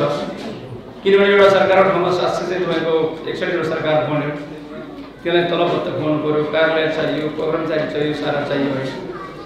तर योभन्दा अगाडि पनि हाम्रो चाहिँ 4000 चाहिँ गाविसहरू थिए भन्ने कुरा हामी भुल्नु हुँदैन। 4000 गाविसको ठाउँ त अलि धेरै चाहिँ 100 मा घट्न तल झऱ्यो नि। 14 वटा अञ्चल त्यतिखेर पनि थिए, 5 वटा विकास क्षेत्र त्यति पनि थिए, त्यति अधिकारविहीन थिए। 5 वटा विकास क्षेत्र अधिकारविहीन थिए, 14 वटा अञ्चल अधिकारविहीन थिए, संरचनाहरू थिए, खर्च हुन्थ्यो सरकारको, तर त्यो उनीहरूले चाहिँ कुनै चाहिँ बजेट बनाउन सक्ने थिएन, राजस्व उठाउन सक्ने थिएन। अर्थात् त्यो चाहिँ त्यसले आफूलाई चाहिने कारण आफूले बनाउन सक्ने थिएन। त्यसैले खर्च त हिजो जति छ आज पनि बढायो, तर मान्छेले त्यो भनिदिन्छ सरकार धेरै हुन्छ, खर्च धेरै हुन्छ। जनताको लागि सबभन्दा सस्तो यो चाहिँ व्यवस्था हो। किनभने हिजो तपाईँ सानो मुद्दा मामिलाको लागि तपाईँ काठमाडौँ या चाहिँ अदालत पोखरा दौड्नु पर्ने या दौड्नु पर्ने या चाहिँ पुनःबाट जिल्लामा आउनु पर्ने। तर आज प्रत्येक चाहिँ गाउँपालिका नगरपालिकामा चाहिँ न्यायिक समितिहरू छन्, त्यसका उपाध्यक्षहरू, उपप्रमुखहरू, त्यसका चाहिँ न्यायाधीश छन्। न्यायिक समितिको संयोजक हुनुहुन्छ, 2 जना अरू सदस्यहरू हुनुहुन्छ, 3 सदस्य न्यायिक समितिको चाहिँ व्यवस्था छ। त्यो न्यायिक समिति भनेको समाजमा घटेका सानातिना झै झगडाहरू मुद्दा मामिलाहरू चाहिँ त्यसैले मिलाउने, मेलमिलाप चाहिँ गराउने। त्यसो गर्दाखेरि जनताको चाहिँ खर्च त बचिहाल्यो। जिल्लामा धाइ राख्नुपर्ने मुद्दाको लागि, या चाहिँ तपाईँको फुलराजको लागि चाहिँ पोखरातिर धाइ राख्नुपर्ने, या चाहिँ काठमाडौँमा सर्वोच्च अदालतलाई काठमाडौँ धाइ राख्नुपर्ने, यो झन्झट चाहिँ समाप्त गर्यो। त्यस कारण जनताको खर्च घट्यो, जनताको लागि सजिलो भयो। जनताको लागि घर घरमा चाहिँ न्यायालय आयो भन्नु थियो, अदालत आयो भन्ने चाहिँ अर्थ लाग्छ यसको। त्यस्तै प्रकारले जनता चाहिँ सरकार चाहिँ अब गाउँ गाउँमा छ, नगर नगरमा छ। त्यो सरकारले आफ्नो बजेट आफै बनाउँछ, माथिबाट चाहिँ थोरै बजेट पठाइदिन्छ। कतिपय आफ्नो चाहिँ कर आफैले उठाउँछ, राजस्व आफैले उठाउँछ, कतिपय विषयमा आफूलाई चाहिने कारण आफूले गराउँछ। त्यस कारण यो चाहिँ तपाईँले धेरै चाहिँ 300-400 मिटरको पाइपको लागि हिजो काठमाडौँ जानु पर्थ्यो, आज तपाईँले चाहिँ आफ्नो वडा कार्यालयमा पाउनुहुन्छ। हिजो चाहिँ जग्गा चाहिँ पास गर्नु पऱ्यो भने तपाईँ के हुन्छ, बेसर गाउँको चाहिँ उहाँ बिचौरको या चाहिँ बाहुडाँडाको उहाँ डरेकै कुनाको मान्छे पनि बेसर आउनु पर्थ्यो। आज डरे कुनाको मान्छेको लागि कसैको वडा कार्यालय सबैको चाहिँ खर्चको चाहिँ सुनफामा हुन्छ, राजीनामा पास हुन्छ, रजिस्ट्रेसन पास। यो तपाईँको लागि सजिलो हो कि तपाईँको लागि तपाईँको आँगनमा सरकार आएको प्रत्यापत्ति हो कि तपाईँले चाहिँ आफ्नो जग्गा चाहिँ पास गर्नलाई चाहिँ बेसरमा 2-3 दिन बस्नु पर्थ्यो, आज तपाईँको वडा कार्यालयबाट सम्पन्न हुन्छ। बेसर आउने खर्च, बेसरबाट चाहिँ फर्किने खर्च त्यो पछि नि थियो। त्यस कारणले सङ्घीय शासन प्रणाली जनताको लागि सस्तो, सरल र नजिकको चाहिँ व्यवस्था। अनि तपाईँको गुमान्छेको हरिहर जो यहाँको प्रमुख हुनुहुन्छ या चाहिँ बलराम श्रेष्ठ जो चाहिँ वडा या अरू बेलामा या न्याय चाहिँ सम्पादन गर्ने बेला तपाईँको उपप्रमुखहरू उपाध्यक्षज्यूहरूले थाहा पाउन सक्नुहुन्छ, सुन्न सक्नुहुन्छ। त्यसैको तुलनामा अहिले भनिरहँदाखेरि देवगुरुती जो जिल्लाबाट प्रतिनिधित्व गरेर चाहिँ तपाईँको काठमाडौँ जानुभएको छ, उहाँले काठमाडौँमा के गरेछ, कहाँ हिँडेछ, को खास तपाईँलाई थाहा हुन्छ। जति कुरा तपाईँले बलराम श्रेष्ठको चाहिँ सबै गतिविधि तपाईँले देख्नुहुन्छ आफ्नो आँखाले यहाँ, जति चाहिँ गुमान सुकर चाहिँ आफ्नो आँखाले यहाँ देख्नुहुन्छ। माथि काठमाडौँमा पुगेको चाहिँ तपाईँको प्रतिनिधिको चाहिँ धेरै गतिविधि तपाईँलाई थाहा हुन्छ। त्यस कारण तपाईँले आफ्नो चाहिँ के चुनेको चाहिँ स्थानीय तहको प्रतिनिधिलाई तपाईँ नजिकै आँगनैबाट देखेर आफ्नै मजिरीबाट चाहिँ देख्न सक्नुहुन्छ। त्योभन्दा अलिक माथि तपाईँले यो जिल्लाबाट यो निर्वाचन क्षेत्रबाट जिताएर पठाएको म प्रतिनिधित्व मैले मुख्यमन्त्री छु। म तपाईँलाई आभार व्यक्त गर्न चाहन्छु, तपाईँलाई धन्यवाद दिन चाहन्छु। 3 वर्ष पछाडि भयो पनि तपाईँले जिताएको भए म मुख्यमन्त्री हुन सक्ने थिएन। तर मुख्यमन्त्री भएर म जे काम गरिरहेको छु, तपाईँले केपीले गरेको काम या माथि चाहिँ नेपाल सरकारको प्रधानमन्त्रीले गरेको काम जति तपाईँले थाहा पाउनुहुन्छ नि, जति तपाईँले देख्नुहुन्छ, त्योभन्दा धेरै काम धेरै चाहिँ कुरा चाहिँ यो प्रदेशको मुख्यमन्त्रीको तपाईँले थाहा पाउनुहुन्छ। किनभने काठमाडौँबाट पोखरा तपाईँसँग धेरै नजिक छ, धेरै विषय संरचनाको हिसाबले नजिक छ, त्यो सरकारको चाहिँ राजनीतिक हिसाबले नजिक छ, भूगोलको हिसाबले नजिक छ। तपाईँ आफ्नै प्रतिनिधि त्यहाँ चाहिँ प्रदेशको मुख्यमन्त्री भएको छ। यो सङ्घीय शासन प्रणालीको कमाल हो। सङ्घीय शासन प्रणालीमा मात्रै जनता चाहिँ बलिया हुन्छ। र अर्को निर्वाचन आउँदाखेरि चाहिँ आफूले निर्वाचन गरेर पठाएको जनप्रतिनिधिले अनैतिक काम गर्यो भने, भ्रष्टाचार गर्यो भने, व्यभिचार गर्यो भने या विकासमूलक काम यथोचित चाहिँ पहल गर्न सकेन भने आफ्नै आँखाले देखेको हुनाले त्यसलाई रोज्न चाहिँ, त्यसलाई फाल्न या त्यसलाई फेरि पुनः चाहिँ मतदान गर्न तपाईँलाई बढी सहज हुन्छ। त्यसले चाहिँ लोकतन्त्र बलियो बनाउँछ। र हामीले ठाने तब चाहिँ प्रदेश सरकारको मुख्यमन्त्री फेरिन सक्छ, दलबदल हुने बित्तिकै प्रधानमन्त्री फेरिन सक्छ। तर स्थानीय तहको चाहिँ नगरपालिकाको प्रमुख र चाहिँ गाउँपालिकाको अध्यक्षमा फेर्न सक्छ। तपाईँले प्रत्यक्ष निर्वाचित गरेको हुन्छ। उनीहरू 5 वर्षको लागि चाहिँ कसरी हराउन सक्छ। ठुलै चाहिँ भ्रष्टाचारको काण्ड गर्यो, असाध्यै ठुलो चाहिँ काम गर्यो, अख्तियार दिनु गर्यो भने मुद्दा लाग्यो भने बेग्लै कुरा हो। त्यसबाहेक चाहिँ अरू सानोतिनो मुद्दामा एउटा पार्टीहरू विभिन्न कारणले उसलाई हटाउन सक्दैन। यो सबै चाहिँ हाम्रो शासन प्रणाली, सङ्घीय शासन प्रणाली अवलम्बन गर्यो, त्यसको देन हो। 70 वर्षसम्म हामीले लडेर ल्याएको त्यो लोकतन्त्रको देन हो। आज हाम्रो महिलाहरू त्यति धेरै सशक्त छन्। यो चाहिँ एसियामा, दक्षिण एसिया मात्र होइन, एसियामा पनि र धेरै लोकतान्त्रिक भनिएका चाहिँ युरोपका कतिपय मुलुकहरूमा पनि 33% महिलाहरूको सबै ठाउँमा चाहिँ प्रतिनिधित्वको ग्यारेन्टी छैन। धेरै मुलुकहरूमा 20%, 25%, 30%। हाम्रो त स्थानीय तहमा 40% महिलाको प्रतिनिधित्व छ। यहाँ दलितहरूको प्रतिनिधित्व अनिवार्य हुने छ। यहाँ अशक्त यो चाहिँ तपाईँको अपाङ्गता भएका व्यक्तिहरूको चाहिँ प्रतिनिधित्वलाई ग्यारेन्टी गरिएको छ। दलितहरूको प्रतिनिधित्वको ग्यारेन्टी गरिएको छ। अल्पसङ्ख्यक चाहिँ लोकमुख जातिहरू आदिवासीहरूको चाहिँ प्रतिनिधित्वको ग्यारेन्टी गरिएको छ। यो आफैमा एउटा सुन्दर व्यवस्था हो, जसले चाहिँ समाजमा रहेको सबै पछाडि परेका, बाहिरका, विवेकमा परेका, पछाडि परेको सबै समुदायलाई राज्यले आफ्नो मूल धारमा ल्याउनको लागि संवैधानिक प्रबन्ध छ। पहिलोपटक नेपालमा कानुनी प्रबन्ध, त्यसको बजेटको प्रबन्ध छ, कार्यक्रमको व्यवस्था गरिरहेको छ। यसका माध्यमबाट आज समाजमा चाहिँ सबै खालको मान्छेले कसैले चाहिँ भेदभाव बस्न नपरोस् भन्ने एउटा समावेशी समाजको, समतामूलक समाजको निर्माणमा चाहिँ यो चाहिँ सङ्घीय शासन प्रणालीले महत्त्वपूर्ण भूमिका खेलेको छ। यो 3 वर्षमा हामी 30 वर्ष पञ्चायत कालमा प्राप्त गर्न नसकेको उपलब्धि हामीले हासिल गरेका छौँ। हामीले यो चाहिँ बौद्ध विकासको 47 सालदेखि चाहिँ तपाईँको 74 सालसम्म आउँदाखेरि करिब 25 वर्षमा चाहिँ हामीले प्राप्त नगरेको उपलब्धि धेरै कुरामा, राजनीतिक हिसाबले, आर्थिक हिसाबले, यो चाहिँ तपाईँको निर्माणको हिसाबले, उत्पादनको हिसाबले, मुलुकको चाहिँ प्रतिष्ठा र चाहिँ गौरव बढाउने हिसाबले र चाहिँ राष्ट्रिय अन्तर्राष्ट्रिय समुदायसँग र हाम्रो छिमेकीहरूसँग सम्बन्ध विस्तार गर्ने हिसाबले हामीले महत्त्वपूर्ण उपलब्धिहरू हासिल गरेका छौँ। यो चाहिँ समृद्ध समाजको, सभ्य समाजको निर्माणको लागि हामीले महत्त्वपूर्ण आधारहरू, जगहरू चाहिँ बसालेका छौँ। किनभने जग खनिरहँदाखेरि घर चाहिँ बढिसकेका हुँदैन। जग खनिरहँदाखेरि घर ल्याउने हामीले घरै बनेर भन्ने पर्न सक्छ तपाईँले। होइन हामी जग खन्दैछौँ त, जग खन्दै गर्दाखेरि कति तलको घर हो भन्ने देखिँदैन। तर त्यो चाहिँ 10 तलको, 50 तलको, 100 तलको घर कति बलियो हुन्छ, कति दिगो हुन्छ भन्ने त्यसको जग मन्दिरबाट हुन्छ। आज त्यो जग बनाउँदैछौँ हामी, सबै ठाउँमा हामी त्यो जग चाहिँ निर्माण गर्दैछौँ। हामी कानुनको हिसाबले चाहिँ त्यो जग निर्माण गर्दैछौँ। हामी संविधानको कारण हिसाबले त्यो जग बसाल्दैछौँ। हामी सभ्य समाज निर्माणको लागि आज म तपाईँलाई भन्न चाहन्छु धेरै ठाउँमा यद्यपि यो प्रारम्भ मात्रै भएको छ। हामी बालबच्चाहरूलाई सबै ठाउँमा चाहिँ तपाईँको 22 महिना 23 महिना भइसकेपछि अब ऊ मल्टिसरीमा जाने चाहिँ योग्य हुन्छ। त्यसको लागि शिशु स्याहार केन्द्रहरू चाहिँ हरेक चाहिँ गाउँ स्थापना गर्ने अभियानमा चाहिँ सरकार लागिरहेको छ। बच्चाहरूको लागि शिशुहरूको लागि बालबालिकाहरूलाई चाहिँ प्रत्येक गाउँमा टोटलमा चाहिँ महत्त्वपूर्ण ठुलो यस्तो चाहिँ पहिले बोर्डिङको चाहिँ तुलनामा जान सक्ने स्कुलहरू आज गाउँ गाउँमा चाहिँ स्थापना गरिरहेको छ सरकार। भौतिक पूर्वाधारको हिसाब वर्ल्ड ब्याङ्कसँग ऋण लिएको छ स्कुल बनाउनको लागि, एडिबीसँग चाहिँ लोन लिएको छ स्कुल बनाउनको लागि, ऋण लिएको छ यो सबै स्कुल बनाउनको लागि। शिक्षाको चाहिँ तपाईँको के अरे प्रभावलाई चाहिँ विस्तृत आधार तयार गर्नको लागि आधुनिक शिक्षाको आधार तयार गर्नको लागि चाहिँ यो चाहिँ खर्च गरिरहेको छ। त्यस कारणले बालबालिकाको लागि चाहिँ सबै ठाउँमा चाहिँ महत्त्वपूर्ण 12 कक्षासम्मको पढाइको व्यवस्था हुन सक्ने स्कुलहरूको प्रबन्ध गरिराखेको छ।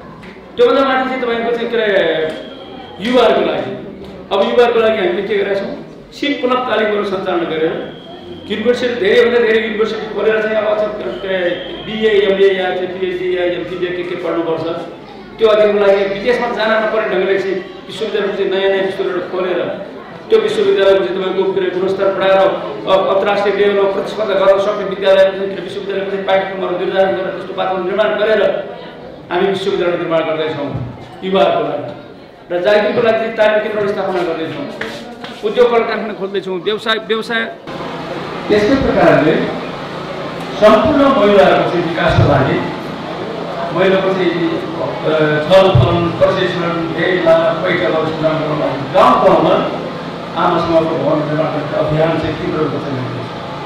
महिलाको सशक्तिकरण आज चाहिँ राज्यको एउटा मुख्य कार्यक्रम हो र महिलाहरूलाई जुन खालको हिंसा हत्या बलात्कारको जुन घटनाहरू छ त्यसलाई अन्त्य गर्नको लागि हामीले कानुनी प्रबन्ध अझ कठोर कानुनको प्रबन्ध गर्दैछौँ। एसिड खसालेर चाहिँ मान्छेलाई अपङ्ग गर्ने कडा कानुन बनाउँदैछौँ, बलात्कारीहरूलाई कडा कानुन बनाउँदैछौँ। त्यो कानुन बनाएर मात्र हुँदैन हामी तिनीहरूलाई चाहिँ अब अरू चाहिँ के अरे शिक्षा दीक्षा दिनुपर्ने, एवारनेस प्रोग्रामहरू सञ्चालन गर्नुपर्ने, दण्ड जरिवाना चाहिँ कडा गर्नुपर्ने र उनीहरूले बिक्री गर्नको लागि हाम्रो चाहिँ सुरक्षा निकायहरू अझ चाहिँ शक्तिशाली बनाउनुपर्ने, प्रभावकारी बनाउनुपर्ने। त्यस कारणले चाहिँ हाम्रो कानुनहरूबाट चाहिँ सुरक्षा निकायहरूले प्रभावकारी गर्ने सञ्चालन गर्नुपर्ने कामहरू पनि सरकार लागिरहेको छ। र बेकार महिलाहरू या चाहिँ तपाईँको हिंसाबाट पीडित महिलाहरूको चाहिँ सुरक्षाको लागि सरकारले विशेष अभियानहरू सञ्चालन गरेको छ, कार्यक्रमहरू ल्याउँदै। त्यस कारणले हामी चाहिँ धेरै गाउँ सहरहरूमा हामीले सुरक्षित चाहिँ घरहरू बनाउँदैछौँ। बलात्कृत भएका महिलाहरू जो समाजमा चाहिँ तपाईँको पुनर्स्थापना हुन गाह्रो हुन्छ उनीहरूलाई पनि हामीले चाहिँ सुरक्षा चाहिँ गृहहरू राखेर अनिश्चित काउन्सिलिङ गरेर मनोशिक्षक चाहिँ काउन्सिलिङ गरेर समाजमा फेरि पुनर्स्थापना गर्ने अभियानमा चाहिँ हामी लागिरहेका छौँ। र समाजको मागेर खाने सडकमा मागेर खानेहरू, सडकमा औलाले हिँड्नु परेका मान्छेहरू, डिप्रेसनमा परेकाहरू त्यस्ता चाहिँ सडक चाहिँ सयका अपेक्षित सडकमा आश्रित मानव मुक्त नेपाल बनाउने अभियानमा सयका अपेक्षित सडक आश्रित मानव मुक्त चाहिँ प्रदेश बनाउने अभियानमा हामीले काम गर्छौँ। सायद सभ्य समाजको निर्माणमा सभ्य समाजमा कुनै मान्छे भोकै भएर चाहिँ मागेर हिँड्नु कुनै मान्छे पारिवारिक पीडाको जन्मको कारणले शोषण पीडाको कारणले दबावको कारणले डिप्रेसनमा परेर पागल भएर दिन गरेर हिँड्नु पर्दैन, उपचार दिन गरेर हिँड्नु पर्यो। यस्तो चाहिँ परिस्थिति हुनको लागि मानव चाहिँ सडक मानव मुक्त प्रदेशको रूपमा नेपालमा हाम्रो नेपाल चाहिँ स्थापित हुनको लागि सरकारले काम गरेको र सबै ठाउँमा वृद्धाश्रमहरू, ज्येष्ठ नागरिक आश्रमहरू निर्माण गरेर र ज्येष्ठ नागरिक चाहिँ दिवस सेवा केन्द्रहरू त्यहाँ खाना खाएपछि चाहिँ दिवसीय सेवा केन्द्रमा गएको चाहिँ कताको चुरी हाल्यो उहिलेको कुराहरू गऱ्यो अनि चाहिँ बेलुका बसी घरमा घरमा चाहिँ खाना खाएर फेरि दिउँसो बसी दिवसीय केन्द्रमा आएर बस्यो। अहिले त्यसको हामी चाहिँ भर्खर खोल्न चाहिँ लागेका छौँ।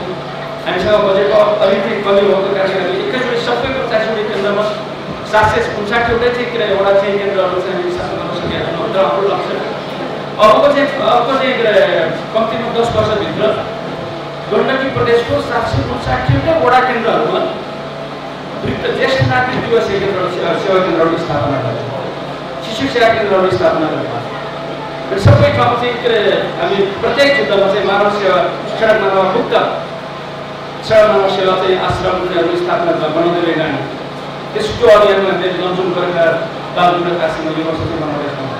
अर्को वर्ष हामी भर्न सक्छौँ। फेरि अर्को वर्ष चाहिँ तपाईँको अरू चाहिँ जिल्लामा सुरु गर्छौँ।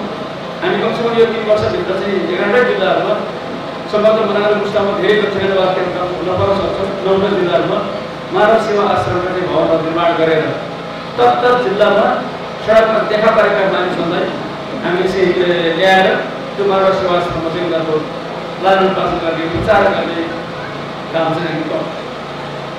यो सभ्य समाज निर्माणको एउटा अभियान हो। त्यसकारणले चाहिँ सानो शिशु जन्मेको शिशुदेखि लिएर यो चाहिँ तपाईँको ज्येष्ठ नागरिकसम्मको चाहिँ यो तहको हरेक तहको चाहिँ मान्छेले हरेक चाहिँ तपाईँको उमेर तहका मान्छेहरूलाई चाहिँ कुनै न कुनै कार्यक्रम ल्याएर र सबैलाई सम्बोधन गरेर समाजमा एउटा कुनै चाहिँ एउटा नहोस्, कुनै पनि जिनिस नहोस्, कुनै पनि भोजनिस नहोस्, कुनै चाहिँ एउटा नहोस्, एउटा शान्त चाहिँ वातावरणमा सत्य वातावरणमा सबै बाँच्न सकुन्, सबैले निर्भय भएर सबैले चाहिँ निश्चिन्त भएर बाँच्ने वातावरण बनाउन सकौँ।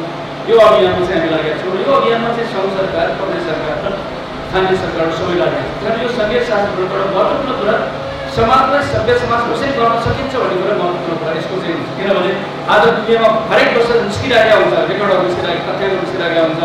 संसारमा सबैभन्दा मानव बस्न योग्य रमाइलो सहरहरू कहाँ छन् भन्दाखेरि हामी देशको अस्ट्रेलियाका सहरहरूको कुराकानी गर्छौँ, क्यानाडाको सहरहरूको कुराकानी गर्छौँ, अमेरिकाको सहरको कुरा हामी धेरै गर्छौँ। किनभने अमेरिकामा अहिले पनि प्रत्येक व्यक्तिले बन्दुक राख्नु पाउँछ। कारण त्यो प्रत्येक व्यक्तिले आफ्नो सुरक्षाको लागि बन्दुक राख्नु पाउने हुनाले अहिले अन्ना पागल जस्तो मान्छेहरू चाहिँ स्कुलमा चाहिँ बन्दुक चलाएर चाहिँ मान्छेहरू चाहिँ नरसंहार गरिएको देखिन्छ। त्यस कारण त्यहाँ चाहिँ मान्छेहरू सबै हेप्पी छैन। आर्थिक समस्यालाई त्यो ठाउँ छ, तर त्यो हेप्पी चाहिँ सहरहरू अमेरिकामा छैन। मान्छेहरू खुसी भएर मान्छेहरू सूची भएर मान्छेको सहर होइन। तर सङ्घीय मुलुक भयो, तर सङ्घीय शासन प्रणाली भएका त्यो चाहिँ तपाईँको के अरे अस्ट्रेलियाका मुलुकहरू सहरहरू, क्यानाडाका सहरहरू, स्विजरल्यान्डका सहरहरू संसारमा सबैभन्दा सुखी सहर, सबभन्दा राम्रो सहर, सबभन्दा स्वच्छ सहर, सबभन्दा सुरक्षित रहर सहरहरूमा चाहिँ ती सहरहरू चिनिएको चाहिँ छ। त्यस कारणले सङ्घीय शासनले मानव चाहिँ बस्न योग्य, सभ्य, रमाइलो, स्वच्छ सहरहरूको बस्तीहरूको निर्माण गर्दो रहेछ भन्ने कुरा हुन्छ। हामी पनि त्यो अभियानमा लागेका छौँ।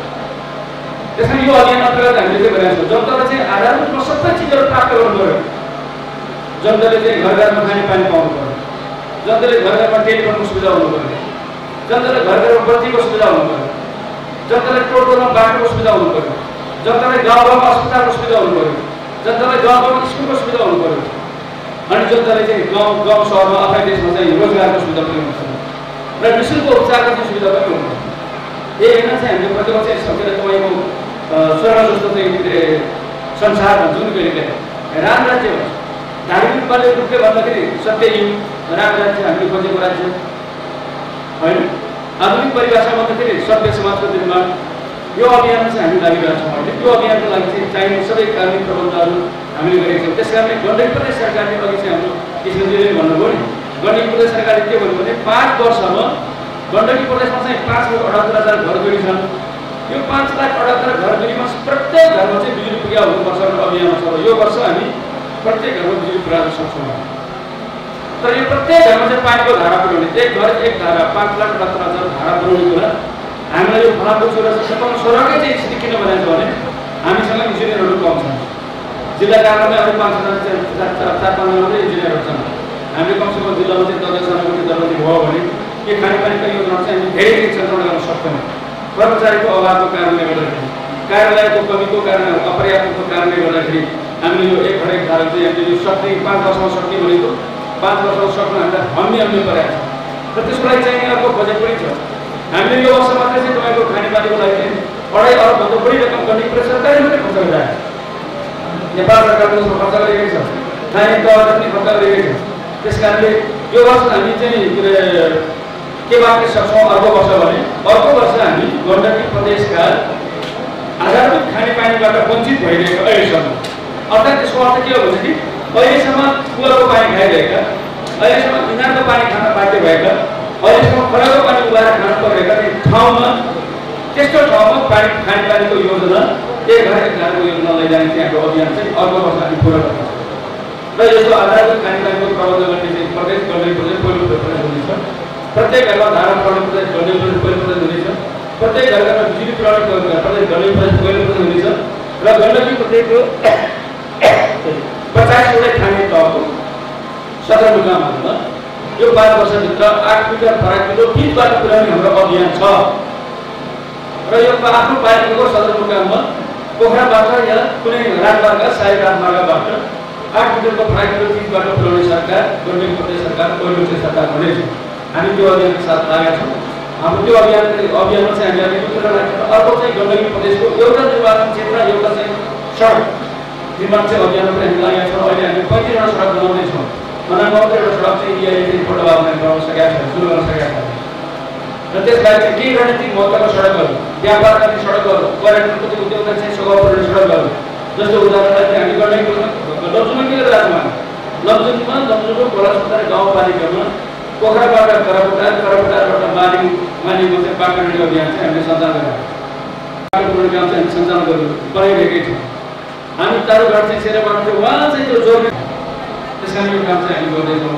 अथवा हामी के अनुरोध गर्न चाहन्छौँ भने अहिले नेपाल सरकारले अब यो वर्ष फेरि 3000 जो वृद्ध भत्ता छ या चाहिँ नागरिक भत्ता छ त्यसलाई 4000 पुर्याउने अस्ति चाहिँ प्रधानमन्त्रीले अस्ति नै भनिसक्नु भएको छ।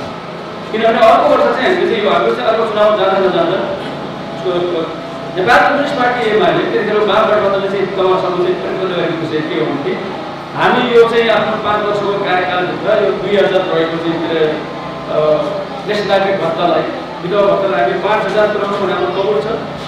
यो वर्ष चाहिँ हामीले चाहिँ 3000 पुर्याएका छौँ। अर्को वर्ष हामी 4000 पुर्याउँछौँ। अर्को हामी निस्कने गरेर हामी 5000 पुर्याएर छड्छौँ र जुन 5000 चाहिँ वृद्ध भत्ताले चाहिँ त्यो भत्ताले या चाहिँ त्यो दलित भत्ता या चाहिँ त्यो लोकलाई दिने भत्ता या चाहिँ महिला भत्ता जुन चाहिँ हामीले दिइरहेको छौँ होइन, यो भत्ताले कमसेकम आफ्नो चाहिँ बुढेसकालमा आफ्नो छोराछोरी नहेरेको खण्डमा, परिवार नहेरेको छोराछोरी नहेरेको खण्डमा राज्यले चाहिँ तिनीहरूलाई चाहिँ पाल्नुपर्छ।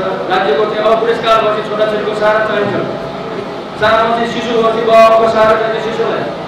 त्यस कारण यो त बाबाको कुरा बाबाले हिजो तोके गरेर ताती गरेर हिँडाएको पछि हेर्दाखेरि फेरि किन बुझिहाल्छ चाहिँ आफ्नो बाबा जस्तै 70-80 प्रतिशत उनीहरू फेरि सहारा चाहिन्छ उनीहरूले बच्चालाई जस्तै र त्यो बच्चालाई चाहिँ दिने सहारा सरकारले गरेन भने उसको छोरा उसको लागि चाहिँ छ कि उसको चाहिँ सहारा दिने चाहिँ संस्था व्यक्ति कोही हो भने छोरा कोही हो भने त्यो सरकारले त्यो काम गरिरहेका छ। हामीले त्यो काम गरिरहेका छौँ। हामी यो वर्ष चाहिँ अब 75-77 जिल्लामा नेपाल सरकारले यसबाट 7 अरब रुपियाँ छुट्याएर चाहिँ यो स्वास्थ्य बिमा चाहिँ कार्यक्रम लागू गरेका छ। प्रत्येक नागरिकले 5 सदस्य भएको घर परिवारको नागरिकले घर परिवारले 3500 चाहिँ रकमको चाहिँ तपाईँले स्वास्थ्य बिमा कार्ड चाहिँ लिनुभयो भने तपाईँले 1 लाख रुपियाँसम्मको चाहिँ उपचारको प्रबन्ध तपाईँले चाहिँ अस्पतालमा पाउनुहुन्छ। तपाईँ जतिसक्दो बिरामी भयो भने 1 लाख चाहिँ खर्च नगर्ने केसम्म तपाईँले अस्पताल गएर चाहिँ त्यो कार्ड देखाएर उपचार पाइरहेको हुन्छ। त्यस कारण सबै चाहिँ घर परिवारले 5 सदस्य भएको घर परिवारले चाहिँ 3500 रुपियाँ दिनुपर्छ। त्यसबाट चाहिँ सङ्ख्या बढ्दै गयो भने पैसा पनि अलिक बढ्दै जान्छ होइन। र चाहिँ 10 सालसम्मको परिवार चाहिँ भयो भने त्यसैले चाहिँ तपाईँको अब 7-8 लाख छ त्यो हिसाब हुँदैन। अनि त्यसले 2 लाखसम्मको चाहिँ तपाईँको उपचारको चाहिँ प्रबन्धको व्यवस्था चाहिँ पाउनु 10 सालको परिवार यो प्रबन्ध पनि सरकारले अब सबै जनतालाई ठुलो उपचारको चाहिँ बिमामा पाल्ने भनेर त्यो काम पनि सुरु गरिरहेको छ। अहिले भर्खरै मलाई स्वास्थ्य स्वयंसेवीका बहिनीहरूले निवेदन दिनुभएको छ। हामी स्वास्थ्य स्वयंसेवीहरूको परिवारको चाहिँ स्वास्थ्य बिमा प्रदेश सरकारले गरिदिनु पर्यो भन्ने उहाँले प्रस्ताव राख्नुभएको छ। हामीले चाहिँ तपाईँको स्वास्थ्य बिमाको लागि यो प्रदेशको गरिबीको रेखामा रहेका चाहिँ घर परिवारहरू करिब चाहिँ हाम्रो चाहिँ यो 5,68,000 घर गरिबी करिब 83,000 घरहरूले हाम्रो गरिबीको रेखामा छ। आज गरिबीको रेखामा भनेको चाहिँ नेपाल सरकारको अर्थमा के हो भने 1 वर्षमा 19,621 घर परिवार गरिबीको रेखामा हो। अर्थात् मूलतः भन्दाखेरि 1 महिनामा 2000 पनि आम्दानी नहुने घर परिवारको चाहिँ मान्छेहरू गरिबीको रेखामा विचरण गर्नुपर्छ। साथै गरिबीको रेखा पनि भएको परिवारलाई चाहिँ स्वास्थ्यमा सुविधा दिने, शिक्षामा सुविधा दिने, अरू विषयमा सुविधा दिने, ऋण लिँदाखेरि पनि सुविधा दिने यस्तो कामहरू चाहिँ पुरै हामीले यो लोक कल्याणकारी यस्ता कामहरू प्रदेश सरकारले पनि अलिकति साहित्यको गर्न चाहन्छु। त्यस कारण यो सबै चाहिँ कुराहरू चाहिँ जनताको लागि हामीले कामहरू गरिरहेका छौँ। त्यस कारण अहिले चाहिँ हेर्नुहोस् त यो स्कुलमा चाहिँ अब स्कुलको चाहिँ परिस्थिति बदलियो। अब चाहिँ बोर्डिङका मान्छे छोराछोरी पढाउने चाहिँ जमाना पनि गयो भन्नु भयो। बोर्डिङको व्यापार बिस्तारै घट्दैछ। किनकि सरकारले के भन्दैछ भने अब यो निजी क्षेत्रमा लगानी शिक्षामा निजी क्षेत्रमा लगानी, स्वास्थ्यमा निजी क्षेत्रमा लगानी गर्दाखेरि हामीले यो महामारीको बेलामा भूकम्पको बेला थाहा पायौँ हामी त्यहाँ सरकारको लगानी छैन भने सरकारी अस्पताल बनाउन भने के हुन्छ निजी अस्पतालले हामीलाई अर्डर गर्ने बेला उपचार गर्छ भने किन उनीलाई लाखौँ चाहिन्छ हामीले ती मान्छेहरूले निःशुल्क उपचार गराउनु पर्छ अहिले महामारी भयो निजी अस्पतालले कहीँ बेला हामीलाई राम्रोसँग सहयोग गर्न सकेन हाम्रो चाहिँ भए पनि नभए पनि राम्रो भए पनि नराम्रो भए पनि पूर्ण भए पनि अपूर्ण भए पनि त्यहाँ थोरै भए पनि धेरै भए पनि हाम्रा आफ्नै अस्पतालहरूले स्वास्थ्य चौकीहरूले त्यहाँका कर्मचारी काम गरे यो जनतालाई चाहिँ यो महामारीबाट बचाउने काम गरे त्यस कारणले सरकारको चाहिँ निर्णय के छ भनेदेखि अब शिक्षा र स्वास्थ्य जस्तो विषय सरकारको दायित्वको विषय हुनुपर्छ त्यस कारण स्कुल चलाउने कुरा अब सरकारले गर्नु पऱ्यो त्यो तपाईँको के अरे बोर्डिङमा हुने पढाइको ढाँचामा चाहिँ सार्वजनिक स्कुलहरूमा पढाइ सुरु गर्नु पऱ्यो अब चाहिँ यो स्कुल सर यो अहिले चाहिँ 500 भन्दा बढी विद्यार्थीहरू छ भनेपछि 500 भन्दा बढी विद्यार्थीहरू चाहिँ यो कुरामा अब चाहिँ बोर्डिङमा चाहिँ सार्वजनिक विद्यालय सामुदायिक विद्यालय पनि अब चाहिँ स्कुलको विद्यार्थीहरूको सानोलाई घरमा पुर्याउन लागि घरमा लिन जाँदाखेरि अब कस्तो हुन्छ बसको प्रबन्ध गर्नुपर्छ सबै ठाउँमा पुस्तकालयको राम्रो प्रबन्ध गर्नुपर्छ ल्याबको राम्रो प्रबन्ध गर्नुपर्छ अहिलेसम्म हाम्रो गण्डकीको सङ्ख्या थाहा छ प्लस एसएलसी पास गरेका एसई पास गरेका विद्यार्थीहरूमध्ये +2 मा पढेका विद्यार्थीहरू 19% मात्रै छ 5 जना 1 जना मात्रै +2 पढेका छ र +2 पास पढेका विद्यार्थीहरू पनि पास हुने कति छन् त्यो 19 जना पनि फेरि पास हुने सङ्ख्या कति छ बीए मा पढ्न जाने एमए मा पढ्न जाने सङ्ख्या त हाम्रो 5-2-4% आउँदैन यस्तो खालको चाहिँ स्कोर किन आएको शिक्षामा यस्तो खालको स्तरमा आइपुगेसम्म यस्तो शिक्षामा चाहिँ सरकारले राज्यले लाडी नगरिदिएसम्म शिक्षाको विकास हुनु मुलुकको विकास हुनु जनशक्तिको विकास हुनु त्यस कारणले गर्दाखेरि हामीले अब सरकारले चाहिँ यो सबै चिजलाई ध्यानमा राखेर भौतिक पूर्वाधारको कुनै कमी नरहोस् र खास गरिकन चाहिँ अब चाहिँ यो विज्ञान शिक्षामा गणित शिक्षामा बढी जोड दिनुपर्छ हाम्रो गण्डकी प्रथम अहिले पनि के छ यहाँ तपाईँले चाहिँ हेर्नुभयो भने कमसेकम 15-20 हजार युवाहरू चाहिँ हाम्रो बेरोजगार छ गण्डकी प्रथम बढी मेरो अनुमान हो तर हामीलाई चाहिँ चाहिने चाहिँ जति चाहियो भने या हामीलाई चाहिँ बिएससी पास गरेपछि कर्मचारी चाहियो या बिएससी फरेस्ट परफर्मेन्स चाहिँ बिएससी गरेपछि विद्यार्थी चाहियो या हाम्रो अस्पतालमा रहने एमबीबीएस पास गरेर डाक्टर चाहियो या चाहिँ के अरे चिज गर्ने एमडी पास गरेर डाक्टर चाहियो भने हामीले मान्छे पाउँदैन हाम्रो प्रदेश अगाडि प्रदेशभरिका जिल्ला अस्पतालमा चाहिँ राम्रो डाक्टरहरू लाग्नु पऱ्यो भने चाहिँ विज्ञापन गरेर मान्छे नै आउँछ त्यो मान्छे नै छैन अलिअलि राम्रो विषय पढेको मान्छे राम्रो जागिर पाउँछ भने अमेरिका हानिन्छ युरोप जान्छ अस्ट्रेलियातिर जान्छ नेपालमा कोही बस्दैन किन त्यस्तो भएको त्यस कारण अब हामीले चाहिँ के गर्नु पऱ्यो भनेदेखि यो सबै चाहिँ तपाईँको यो बेरोजगारहरू मात्रै उत्पादन गर्ने शिक्षा प्रणालीलाई अन्त्य गरेर विद्यालय तहदेखि नै हामीले व्यवसाय शिक्षाको पढाइ सुरु गर्ने प्राविधिक शिक्षाको पढाइ सुरु गर्ने र त्यसको लागि आधार तयार विज्ञान शिक्षाको पढाइ सुरु गर्ने स्कुलमा त्यसो नगरिकन तपाईँको स्कुलले उत्पादन गरेका विद्यार्थीहरू न बजारले चाहिँ स्वीकार गर्छ न बजारमा उनले जागिर पाउँछ केही पनि पाउँछ त्यस कारण चाहिँ कुनै व्यवसाय गर्न पनि इच्छा हुँदैन राख्दैन कुनै सिप हुँदैन उसँग त्यस कारण त्यस्तो चाहिँ सिप दिन चाहिँ शिक्षा प्रणालीभन्दा पनि हामीले नलेज पनि भएको सिप पनि भएको त्यही विद्यार्थीले शिक्षा प्रणाली हामीले अपनाउनु पर्ने त्यस कारण यसैमा आधारित भएर गण्डकी प्रदेश सरकारले गण्डकी प्राविधिक तथा व्यावसायिक प्रतिष्ठान स्थापना गरेर यो 12 कक्षासम्मको पढाइलाई चाहिँ धेरै सजिलो आफ्नो व्यावसायिक र प्राविधिक शिक्षा सञ्चालन गर्नेबाट र त्यसैको चाहिँ मात्रामा चाहिँ प्रदेशमा जिल्लामा हामीले व्यावसायिक स्कुलहरू सञ्चालन गर्ने भनेर हामी चाहिँ जेआइटी गण्डकी इन्स्टिच्युट अफ टेक्नोलोजी सुरु गरेका छौँ र त्योभन्दा माथि जतिको चाहिँ उच्च शिक्षामा खास गरेर डाक्टर पढ्ने या चाहिँ इन्जिनियर पढ्ने या चाहिँ यो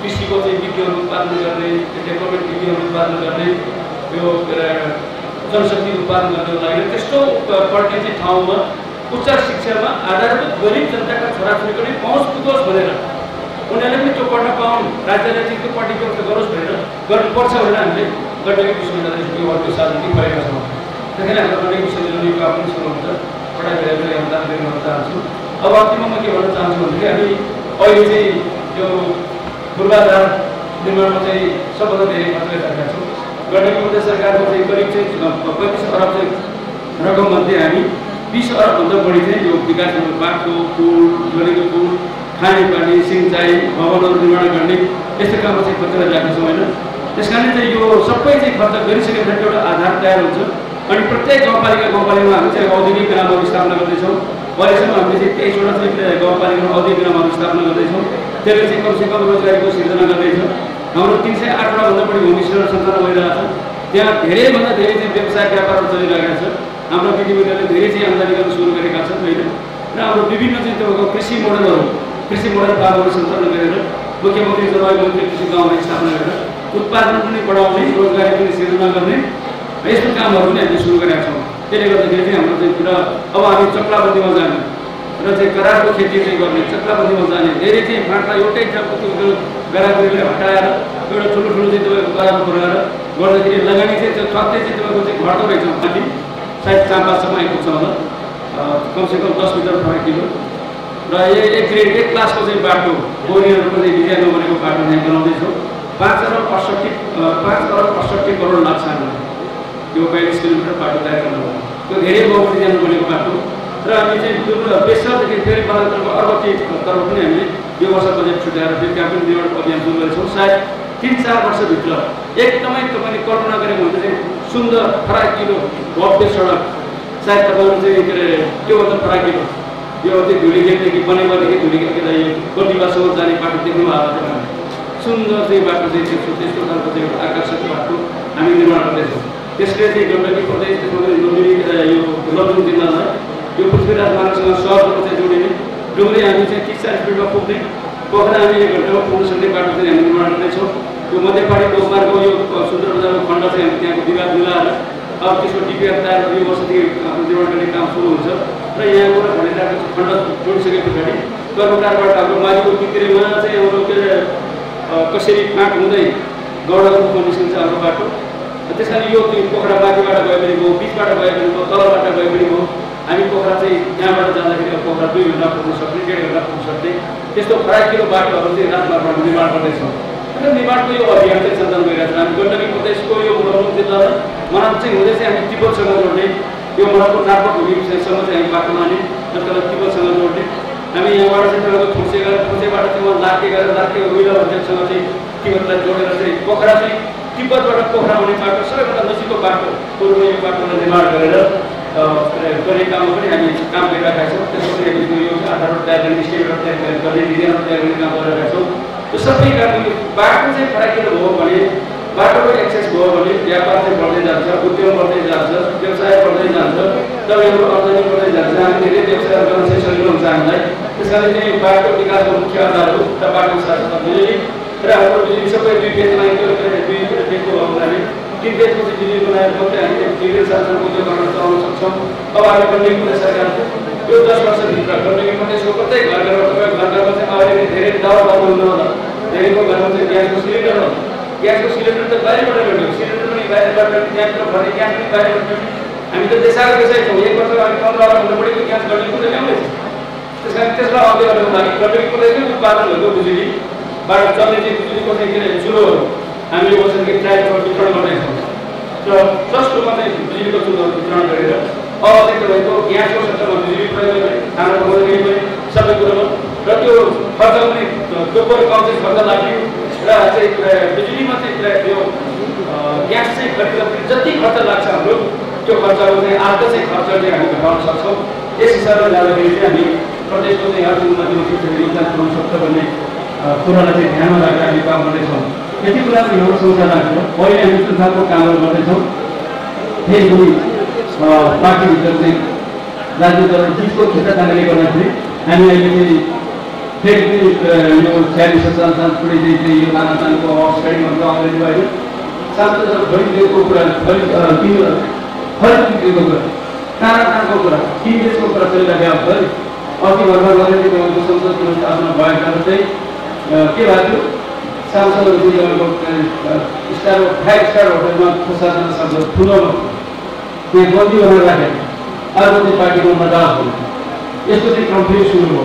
यसैलाई अर्को बेला हामीले चाहिँ सङ्घीय शासन प्रणालीमा चाहिँ यो बारम्बार चाहिँ सरकार फेर्न पाइँदैन भनेर पहिलोपटक सरकार बन्दाखेरि 2 वर्षभन्दा अगाडि फेर्न नपाउने सरकार फेर्न नपाउने पछि अन्तिम 14 वर्ष पुगेपछि सरकार 2 पार्टी 1 वर्ष सरकार फेर्न नपाउने त्यसको बिचमा सरकार फेर्न पर्यो भने पनि त्यो प्रधानमन्त्रीको सरकारमा अर्को चाहिँ गर्न खोजेको प्रधानमन्त्रीको वैकल्पिक प्रधानमन्त्रीको त्यसको चाहिँ नाम सहितको बहुमत सदस्यहरूको हस्ताक्षर सहितको हस्ताक्षर यो चाहिँ राष्ट्रपतिले चाहिँ बुझाएपछि मात्रै त्यो चाहिँ अविश्वासको प्रस्ताव चाहिँ अगाडि बढ्ने सभामुख बुझाउँदै अगाडि बढ्ने जुन चाहिँ प्रावधान हामीले राखेका छौँ त्यो प्रावधानले गर्दाखेरि मात्र अहिले अफर गरेर दलहरुको बिचमा सहमति भएको छैन। त्यसकारणले अहिले संसदमा चाहिँ सानो यो राष्ट्रिय मान्यताका दलहरू जब 4 लड्यो, नेकपा एमाले, नेपाली कांग्रेस, अब नेकपा माओवादी केन्द्र र जनता समाजवादी पार्टी 4 मात्रै छन्।